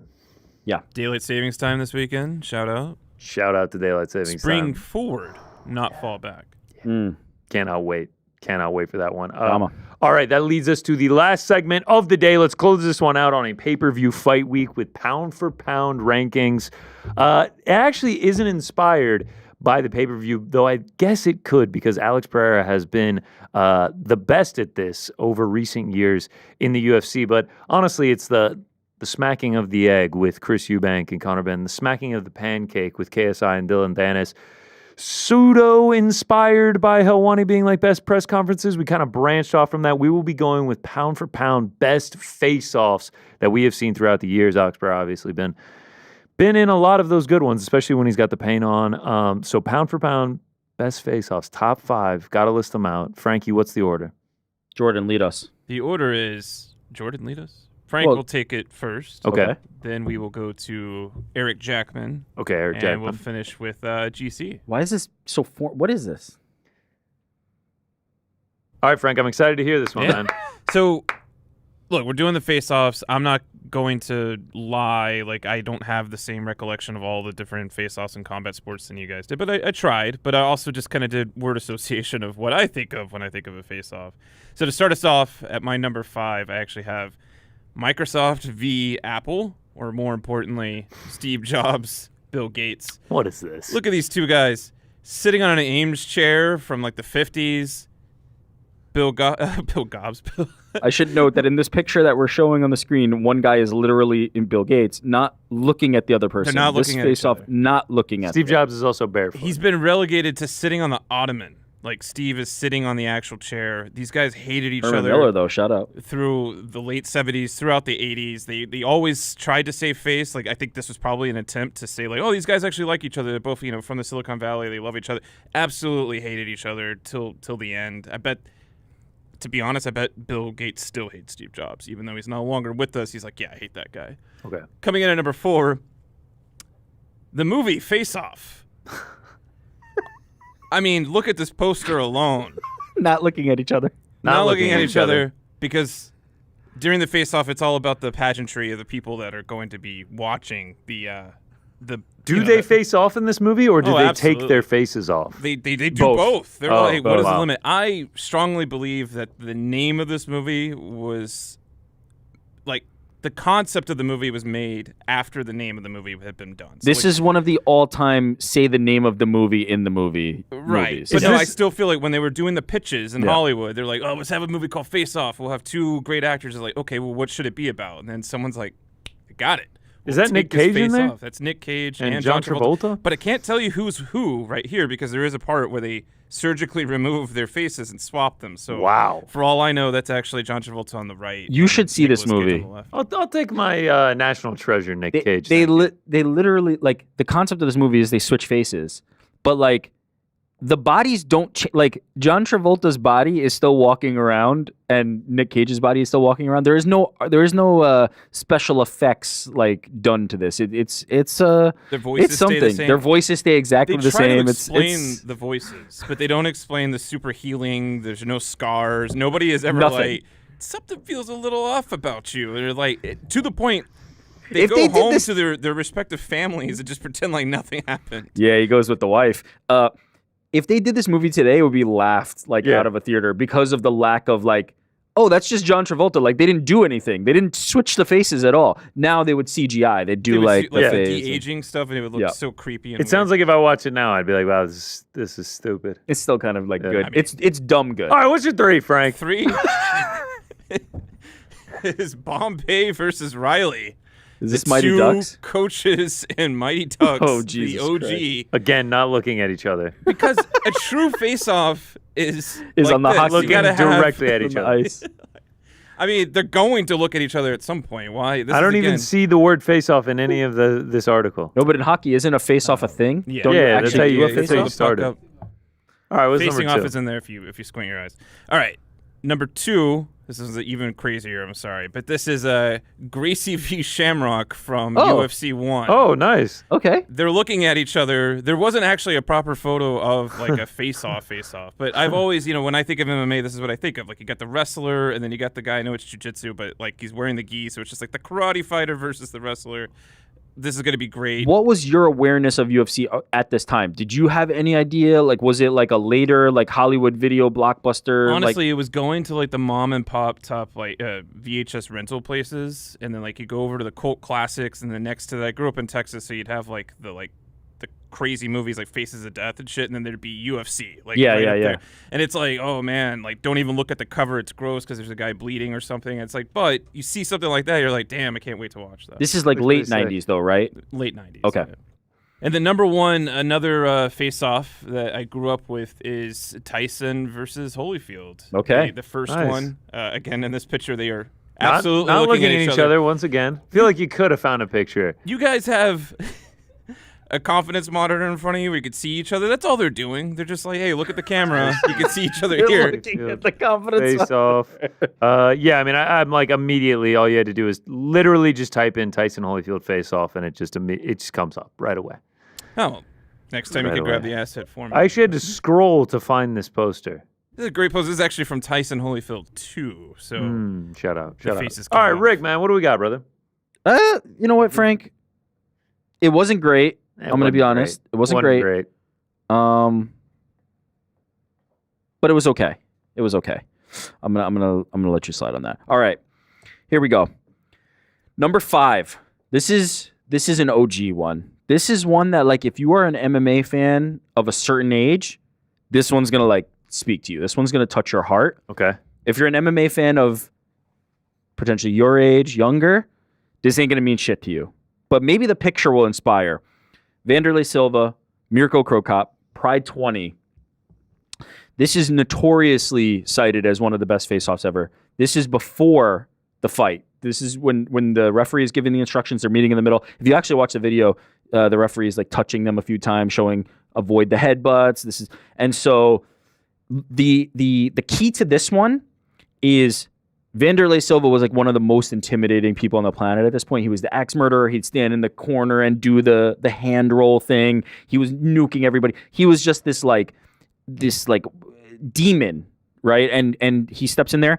And then the key to it is Mirko Krokop's like icy stare in return. Just zero emotion. And also kind of like what he became synonymous with and notorious for. The intensity. You can even see like the jaw clenching in like Mirko's face. This was one of the like OG, like if you look at any like OG highlight video of best face-offs and it's older than 5 years ago, this is number 1. This is always on there. It was an incredible moment. Number 4, Alex Pereira versus Yuri Prohaska, UFC 295 pre-fight. I know that there's multiple to choose from. I'm going with the OG. Okay. I'm going with the original. Okay. Because this, don't get me wrong, could have put the second one. No problem. I could have put the second one. I put the first one because it was the one that inspired. It was the one that did it first. It was the one that just went, oh my God, these two are intense in a way that you don't really get from UFC face-offs, especially the ones across the cage. Typically, one guy's like pacing, one guy's doing this. Sometimes they're getting water, they're talking to their corner. Full minute, locked in, icy glare across the cage. Two intense, like crazy people. Loved it. It was incredible when we saw it. And then we got a great version again when they faced off. Number 3, Conor McGregor, Floyd Mayweather. Okay. Toronto World Tour. Shout out to the great Esther Lynn. Does your head just get bigger in the corner there? Where? In the corner? Oh, over there? Yeah, a little graphic hiccup. Yeah, yeah. Eric's face just looks so good in that. His face is maybe off. it needed to be. I took my face off. Yeah. Make Esther a Lynn movie out of that. shot this for Showtime. The surreal, like, I can't describe to you at the time as a fan, like a MMA fan primarily, and like the Conor McGregor ascent, and then seeing these two on a stage together, in this moment with the point, with the handout, it was just like it was a cultural moment that I don't think we can recapture, and I don't think we can recapture like the apex of Conor McGregor. This was that moment. This was like the holy shit. This guy is doing the things that like nobody thought could be possible, and he's standing there squaring off with Floyd Mayweather. That world tour kind of like outlived its usefulness at a certain point. It got kind of trashy, but that moment, that stare down, that point at each other was just like, it gave people chills. It was just like, holy shit, I can't believe we're actually like here doing this. Number 2. This is going to be on a lot of lists. Maybe on your list, I hope. Robbie Lawler, Rory McDonald, UFC 189. Great call. After round 4. Great call. Holy Great shit. Call. Yeah. Holy It's not on my list. shit. I didn't even think of it. Yeah. This Amazing. moment, like, and it's just one of those like fleeting moments. Like after this, they literally just go back to their corners. Yeah. But this moment where after, look, you can still see the blood on them in this moment. After this bloody war, Robbie Lawler's lip split completely open. We've got the Rory on Ariel's desk from this moment. Right, look at that. Look at that. Staring back at each other, just soulless, giving everything they had. Like iconic moment. One of the best ever. Just like, and the fact that they just stood there and tried to not break, and then Big John actually ultimately like ushered them back to the corners, but incredible. And then my number 1, the face-off itself was extremely good, like incredibly intense, but the aftermath is what makes it for me. John Jones, Daniel Cormier, MGM lobby, media day. I think it was actually maybe a press conference for UFC 178. So good. Look at the intensity between these two, and then if you obviously know the story, from here, it gets a little physical. DC has his hand, so look at the sweat stains on DC. DC has his hand around John Jones' throat at some point. John Jones tosses his ass off the stage. We've got thrown shoes. We've got people falling down everywhere. We've got Dave Schaller in the middle in an iconic, like, oh my God, where the fuck am I? Like, these guys are about to fight moment. John Jones Cormier, my all-time like real hate each other. Like one of the best rivalries. The best rivalry. One of the best like face-off brawls. The best promo for one of their fights. The best face-off brawl. Like John Jones and Cormier is everything to me. It means everything to me as a fan of this sport. That in particular, that face-off, the intensity between those two. Tough to match. It led to the "Are you still there?" It created everything. And it was incredible. Yeah, that's a great list. I definitely think you took leader in the clubhouse there against old Frankie for sure. All right. Let me run through mine. Number 5. I'm going to start with one. Mike Perry against Hugh Lim. He's still undefeated this time, UFC 202. I don't know why. This shit is so funny to me. Can we play the audio? Can we track the audio? Can we re-rack it and track the audio? Let's roll that one more time. Not prepared to roll it one more time. We're almost there. We'll get there. But anyway, Mike Perry puts the hand out, takes the hand away, screams at the top of his lungs twice, does the neck, and then leaves.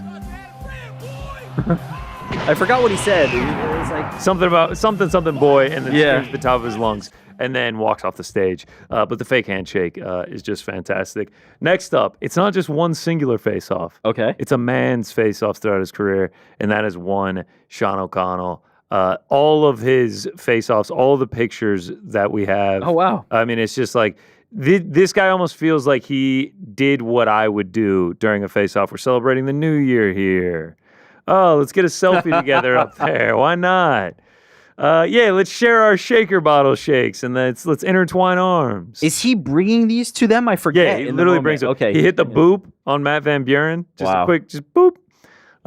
Matt Van Buren just stood through it. Rock, paper, scissors? Yeah, this one is rock, paper, scissors. Obviously, he knew he was going to be holding fists, so he played paper and just covered it up. Another just stone cold winner. Gives the flowers, and then ends up getting some chips in return, blowing bubbles. I mean, it's just like every time he went out there, like he just like did not give a shit. Wow, what brought pull. the props. Was really fantastic. Shout out to Sean O'Connell. PFL.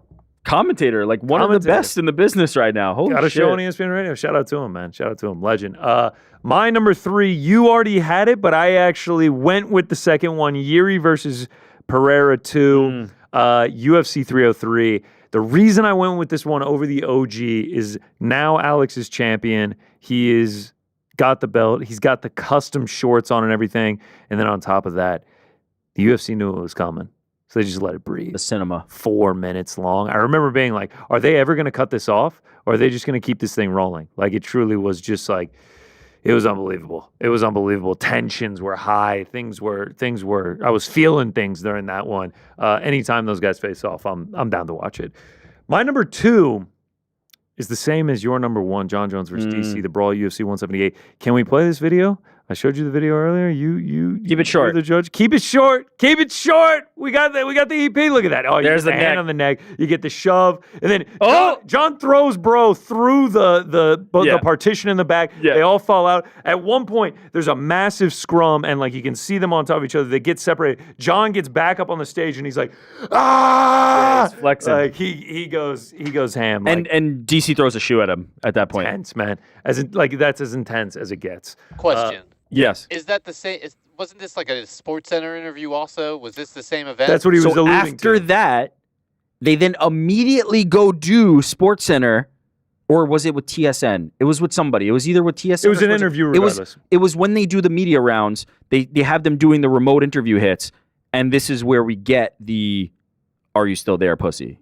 From John Jones to Cormier. It's so good. And then you know I could come in there and kill you. I will kill you. I dare you. I dare you. It's incredible. It's real hatred. It's like a building of a fight. It's crazy. We don't get that anymore. I we don't get hope stuff we like one that anymore. day. I hope we one day do again, because I obviously was not as diehard of a fan as I am now back then. But that is actually not my number 1. Wow. My number 1. We head out to Russia. Okay. HFC. Tamerlan Temirov versus Alexander Yanshin. You knew we had to go to a Russian promotion. Let's roll the tape and just follow along with me. We're getting the face off. Turtleneck is sick. Oh, one swings. One swings. Now, okay, now we're just stancing up. Security comes in, completely masked security. I don't know if this is Why are they KGB like or ninjas? what. Yeah, what like they just come in, they break it up. Yeah, bro feels the shot. He's like, all right, I'll sit back down. This guy's just like, oh, yeah, keep talking. What, man? What? You what's going on here? All right, let's break it up, guys. Let's just sit down. You know what? I'm not done sitting down. Double drop kick through the couch. Shout out to Tamerlan Temirov on that one. So ridiculous. Sits down. He's like, "Nah, I'm good, guys. I'm good, guys." There's no way that's real. That's got to be rehearsed. He just fires back up. Oh my god! Can we just roll one more time? Let me fast forward to him. We can fast forward to. Let me just see the kick. We're putting you through the ringer here, Andy. I'm sorry. Yeah, they get the face off. Oh, swings on him. Yep. Turtleneck, tight jeans, but we're still ready to go. Security comes in, breaks it up. Yeah. Still John, still talking smack. Wipe it off. That's bullshit. I can't believe he swung on me. Yeah. All right, here we go. Yeah. No. I'm good, guys. I'll sit down. Well, you want to keep going? I'll keep going. No. Let's not keep going. Everybody sit down. Okay, I'll sit down. Yeah, right. I'm not going to sit down. Drop kick. Okay. Love it. Second watch. So good. There's so much attention being paid to like keeping them apart, and then they just let the guy run across. Fake. I'm calling fake. I'm calling bullshit. Kaposa, you tell me, does this promotion do fake face-offs? Like, you tell me if that's real or fake. The double drop kick is incredible. Here's the only thing that comes to your point. I couldn't find Temirov versus Yanshin on Tapology. I couldn't find. They didn't even fight. They might not have fought. I don't know what happened there, but the face-off is electric. Can we just look at a freeze frame here? Yeah, let me see. He has a second here. Do you see the guy in the sweatshirt? The guy. Yeah, he's like, "What are that we is doing?" Eric at the beginning of every Boys in the Back episode. Yeah. Doesn't quite have that Dana White presence of like, break it up, guys. He's just like, come on. What are we doing here? No, there's a part later in it too where the guys are sitting down and he's like, come, like he's talking to the one guy they're holding back. He's like, come on, what are we doing here? It's great. It's great.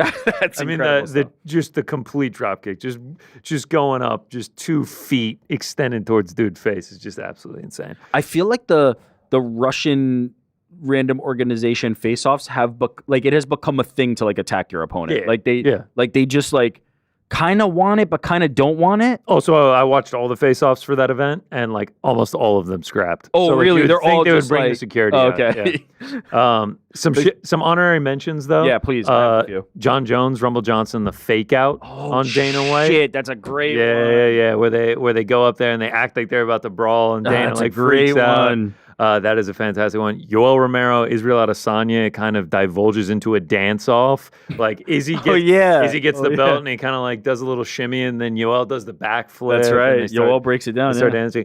Verdum, I should have grabbed a picture of this one. I think it's against Stefan Struve. And he like acts like he's pulling out a folding chair, and he acts like he's about to hit him, and then he just puts it down and stands up on it, so he's as tall as him. Oh, that's funny. Fantastic one. Verdoom's a clown. That's funny. Connor Aldo.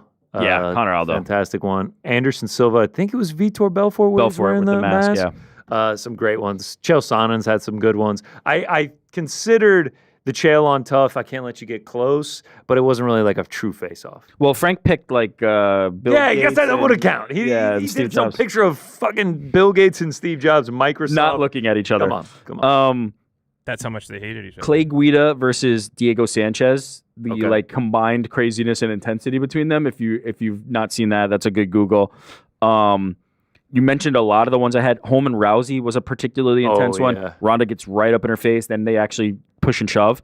Who was it? Ronda and Betch Correa? That's was also really Oh intense. yeah, Ronda was like a good face-off. Oh, for Ronda was sure. a good face-off. I thought about going like wrestling direction because there's been some like really like iconic ones, but the one that always stands out in my mind is Rock and Hulk Hogan. Oh, when they're facing off and they're like walking around each other in the ring at WrestleMania 18. I know Ariel is going to be like, "You fucking idiot," it was whatever. I think it was one of those. That one was the one that almost made my list, but I felt pretty strong about my 5. Yeah. Rock Cena is also good face-offs. What else do we have? I mean, Undertaker, Rock and Four and Nations Hulk. face-off? Four Nations face-off? That would've been on yeah, Frank's that was list. good. That was good. Actually, Shout out. better than anything on Frank's list. Oh, Shout out. damn, Jordan taking some shots. Yeah, I think I won. Now, come on. I think Temirov, Yan Chan put me over the top. Not having not having Lawler and McDonald, I feel like was the fatal wasn't even flaw. your one. Wasn't even your one. I mean, you had my one though. Sean O'Connell versus everyone was also Dude, great. Sean O'Connell versus everyone's a fucking banger. Sleeper hit. I'll be honest though, I really love the movie Face Off, so I do have to give Frank some credit for that. I really love Face Off. I don't know why I said it before like Face Off. That was very weird. Chandler Face / off. Alec in the Slice said Chandler Oliveira 1 is super underrated. Yeah, they're saying no do Bronx face-off is criminal. Wow. Abdul 2604 says, why did you guys not include Bilal versus Shavkat in the cage? That was goaded. That's a good point. That's a good point. Eubank Are there any Jr. serious versus Ben? I mean, this egg slap for sure is like going to be up there. HBK Bret Hart, Andre the Giant, Hulk Hogan face-off is iconic. Rock and Hogan though is I feel like better. Jake Paul, Mike Tyson. No. Frank, is that your burner, The bro? picture actually looks really cool, though. Like, if you remember the Tyson and Paul, it No. does look cool. Paige versus Karate Hottie, Michelle Watterson, when they did the dance Oh off. yeah, they did like a dance off. Okay, that's not a bad one actually. Pat Barry versus Stefan Struve was actually good. He like literally walks up to Struve and like puts his chin on his Because he is so chest. much shorter. Yeah. He literally just looked directly up at him. Kane JDS 3. Oh shit, that is a great one actually. Hustle Bones says I remember that Ilya one. versus hand sanitizer. Hand sanitizer boy when he was throwing it around. El Juke says Usyk Fury literally lasted 10 minutes. Okay, I actually disagree with the length of it making it good. They were just like, and I know I said that I loved Pereira and Yuri because it was 4 minutes, but it was just so intense and they were about to fight, whereas Fury and Usyk were obviously The boxing ones that are long just for the sake of being long are not interesting. There needs to be like a spark to it. There needs to be some real intensity to it. I would actually argue Wilder versus Fury is better than the Usyk versus Fury stare down. There was some real, like you could feel the tension in that one. Colin Avery says Sasuke versus Naruto. Shout out. He thought I was going to go with the anime play. Really Go for the audience. Pandering. Nick Diaz, Paul Daly. Nick Diaz and Paul Daly. Anytime Kutalaba Hulk body paints, I thought about that one too. Yeah. I thought about that one too. That's I pretty feel good. like we had to we were kind of almost required to go serious because there's so many good like serious ones that the goofy ones are kind of like they fall to the wayside, but the Sean O'Connell one really like cemented it. It was a good one. Lawrence Prasad says Hagler Hearns. Yeah, I mean, there's a lot of boxing ones. Okay, so I actually thought about going with this one. Someone said the Easter Island head versus the thinking one. Pereira versus Jamal Hill, where Jamal Hill, like, they're like facing off and Pereira's just like, and Jamal Hill's like, I don't even and then remember like this. puts his hand back down. It's almost like he wasn't sure what to do with his hand, and then he starts rubbing his beard. I think he like almost went for a knuckle touch, and they didn't go for it, so he put his hand up and rubbed his beard. It was really it was awkward. It's awkward. All right. It was uncomfortable. Hank the Tank. I knew people were going to kill me for this. I don't watch Naruto. People are killing me for the Sasuke pronunciation. They're just like, damn, this is worse than the RZA pronunciation I had last week. I'm just like, God damn, man. GC versus the Pen. That's a good one. That's a good Benjamin one. Button. Benjamin Button. John F. Kennedy. Your weebness has now been exposed, like not knowing the Well, I've never said that I watched Naruto. Yeah, no, but like, you got to know. If you're the anime boy, One you gotta be the Piece. anime boy. DBZ. Avatar: The Last Airbender. Unbelievable. More of a cartoon. Frank, than do it you is an watch anime. anime? Like the 90s stuff. Okay. I personally would say Conor Burks versus Sean Brady, but one side of it's a duck, and we never got of it. Should we? I mean, do we even address the elephant in the room? What is the elephant in the room? Me going 2-0 yesterday? Yeah, I mean, me on Air Jordan. smoking on Air Jordan. Nah, we don't need to bring that up. All right, We don't need we'll to just bring move that on. up. Listen, he had to shamefully go back to Long Island. It's already shameful enough to have to go back to Long Island, and then he had to, after representing the people in that way. That's how he had to. If you're Sean Brady, are you sweating right now? Like, I know. Look, let's call it what it is. We know that Sean Brady is an elite level athlete. We know that he put up the numbers on the bike at the UFC PI. But after the performance that you put on, let's say the video finds its way to him. If he saw you smoke Jordan, let's call it what it is, a pedestrian effort. But then, on the heels of that, then smoke Ade. I mean, Listen, I actually dug so deep in that one, I can't even lie. Like the lactic acid that was building up in my thighs, I was like legit uncomfortable, and I was getting a little bit worried at what was going on. Like I couldn't sit down for like 5 or 10 minutes without feeling like really uncomfortable. you completely burned yourself out Legs and were then dead. did it again. So I mean, legs were so dead it wasn't even funny. Ade was thought he had it. Ade was not overreacting when he was like, my legs are gone. My legs were legit gone. Yeah. And I'll just be that much ready for Big Sean Brady when he's ready for it. I feel like I'm starting to like your odds. Like I feel like the line is moving a little bit. Sean Brady was minus 700 going into yesterday. Now he's only minus 3. A lot of heavy money coming in on Big C. I'm not surprised. We got any super chats, Frankie? Super chats. Yeah, Sleeto starts us off with, is Sleeto? Gaethje's broken nose from Max affecting him more than we realize? He's only a mouth breathing and all of his embedded appearances. This is like the reverse Dricus Duplessis, who got his air enhanced and then he became superhuman, and so Gaethje is now being inhibited. I'm not concerned about that. I think Gaethje's probably broken his nose at least 10,000 times in his career. Probably not. Mason Bickner writes, will we see shout out, Rick Mason. v. Jordan on the Aviron bikes? Honestly, yeah. Like that'd be like a number 8 versus number 12. I was gonna say who can catch contender the biggest matchup. fish? Like, what are we doing here? I'm honestly not. One of y'all need to reel in that shark, man. I was trying. I'm gonna go get on that thing and reel in the shark first try. You know that sparkling shark. you know that meme online where it's like these two women are having a mid off. That would be that. exactly. Like I'm not particularly interested in the mid off at this point. It'd be like UFC Apex. Yeah. Y'all are headlining the It Apex. exists, but Y'all are headlining the Apex. Is that it? I got some more. Just Okay. 1 second here. No worries. In the meantime, Abdul2604 says, it was impressive, but I'm still betting my parents' mortgage on Brady against GC. Good. I mean that's fair, but Good. I might need the make it motivation. worse. I need the motivation. Matthew Pinto writes, Rick, did you see the news that Ben the Bane Davis is going to be Wow. on season 41 of the challenge? How do you think he will do? CT versus Ben Hall brawl? I saw this and I can't even describe my elation because, as everybody knows, and the reason why this person asked this question, thank you for asking, I am the biggest challenge fan in the world. I love the challenge like I love nothing else. It's the only TV series I consistently watch, and I've watched every single season, every single moment, every single episode. I consume multiple things that are shoulder programming to it. I love the challenge. I text everybody about it. I wish Paramount would come in and sponsor something related to the challenge. I love the challenge. The fact that I now know somebody like that intimately, like we're pretty friendly with Ben the Bane Davis. The fact that he is on the challenge and we could just be like, Ben, you want to come on the show and talk about being on the challenge? And I can ask him about the different people in the house on the like. The world is my oyster now. I have now been like, it's via just Ben the Bane's exposure to this, the fact that he's participating in it. Now I have won. And so I selfishly, I'm very excited about it. As a friend of, in support of Ben the Bane Davis, I hope he destroys everybody.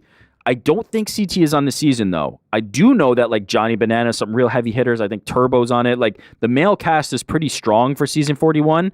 I'm interested to see how Ben the Bane does. I imagine, knowing Ben the Bane, and I think, Connor, you'll agree with this, he's very sharp in terms of his, like understanding of the game and the promotion and the thing. He's not somebody who's, like, unaware. And so I think he will try to stir some shit. I think he will know how to make good TV the same way, like when he shows up to the press conferences for the fights, he knows how to like push the buttons and do the thing in the promotion. I think he's going to make some incredible TV if he makes it far. And so I'm really excited about it. I hope Ben takes the whole thing. It'd be incredible. And I can't wait to like talk to him about it. This is actually forcing me to watch the challenge. Yeah, Never watched an episode of it. Now I'm going to have to watch the entire season in support of Ben. I can't wait for you to become hooked on it like you've become hooked on NASCAR. You're going to be... Don't get me started. You're going to be watching Don't get me revving up my engines. Phoenix this weekend.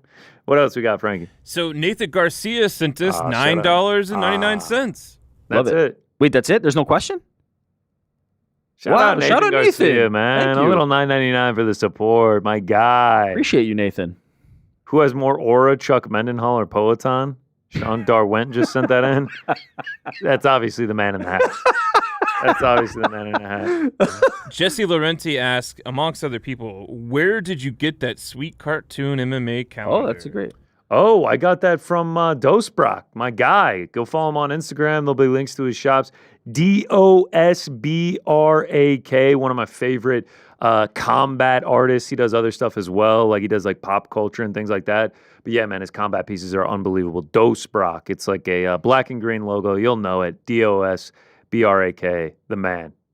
Yeah, shout out Dosbrock. 24-inch dubs. Crow crop face off. I could kiss New York. OGs no. OGs no. We're not Kiss 'em. We're not pandering to this Gen Z bullshit. We're not talking about One Piece and all this anime shit that like, your younger cousin told you. The guy plays Magic the Gathering. He shits on anime. And that's the old game. That's the old decades, game. Which has been around for that's decades. The thing. I'm a classic. I'm a classic, and I should be treated as such. And I thank you, 24-inch dubs, for respecting a classic. And that face-off is also a classic. And then lastly, we have Jason Carney writes, Jones v. DC at the PR event when Jones charged DC. Yeah, that's what we did. I think that's the one we were talking about. I had it number 1, he had it number 2. UFC 178. We love that one. So good. I think it was a press conference. I keep seeing media day written, but I believe it was just they were doing like a tickets on sale or something, but it was a press conference for UFC 178. But the one you shouted out about the pranking Dano, the Rumble John one was actually like a really, really good one. Oh, it's so good. So good. The way Dave Schaller in the one with Jones at DC is shitting himself, Dana almost had that moment because, I mean, when Rumble and John want to fight, like, what the fuck are you really going to do? I know. Like, what can you do in that moment? I mean, yes, you literally saw John Jones in the 178, literally just fling him to the side. Dana a little bigger, a little stronger than Schaller probably, but unless you have armed security between those two men, there's nothing. Yeah, there is nothing you for can sure. do. Anything else, Frank? That's all she wrote. Oh, Mr. Senor Pepe just added in 199. Shout out, Mr. Senor Pepe. He says, Rick's not a classic, just a boomer. I am a boomer, and I'm glad, and I'm proudly so. Trend Daddy says, imagine a face-off on a Longa Burger basket. On the building. The Longa Burger basket building is like a giant. Oh yeah, we talked about this on the Absolute fantasy. Fire. Abdul asked, GC, are you going to tweet the big hitters request earlier? Yes, I am. I'm going to get better about that. Going to get the intro back. Going to get the graphics back. We're still working out everything over here on our end. But I think that'll do it. I think that'll just about do it. That's a big one. You watch it? Yeah, a big one. You watching LFA tonight? No. Cage Warrior Saturday? No. Maybe. One fight night tomorrow? No. KSW? Maybe. I'll look for the highlights on all these.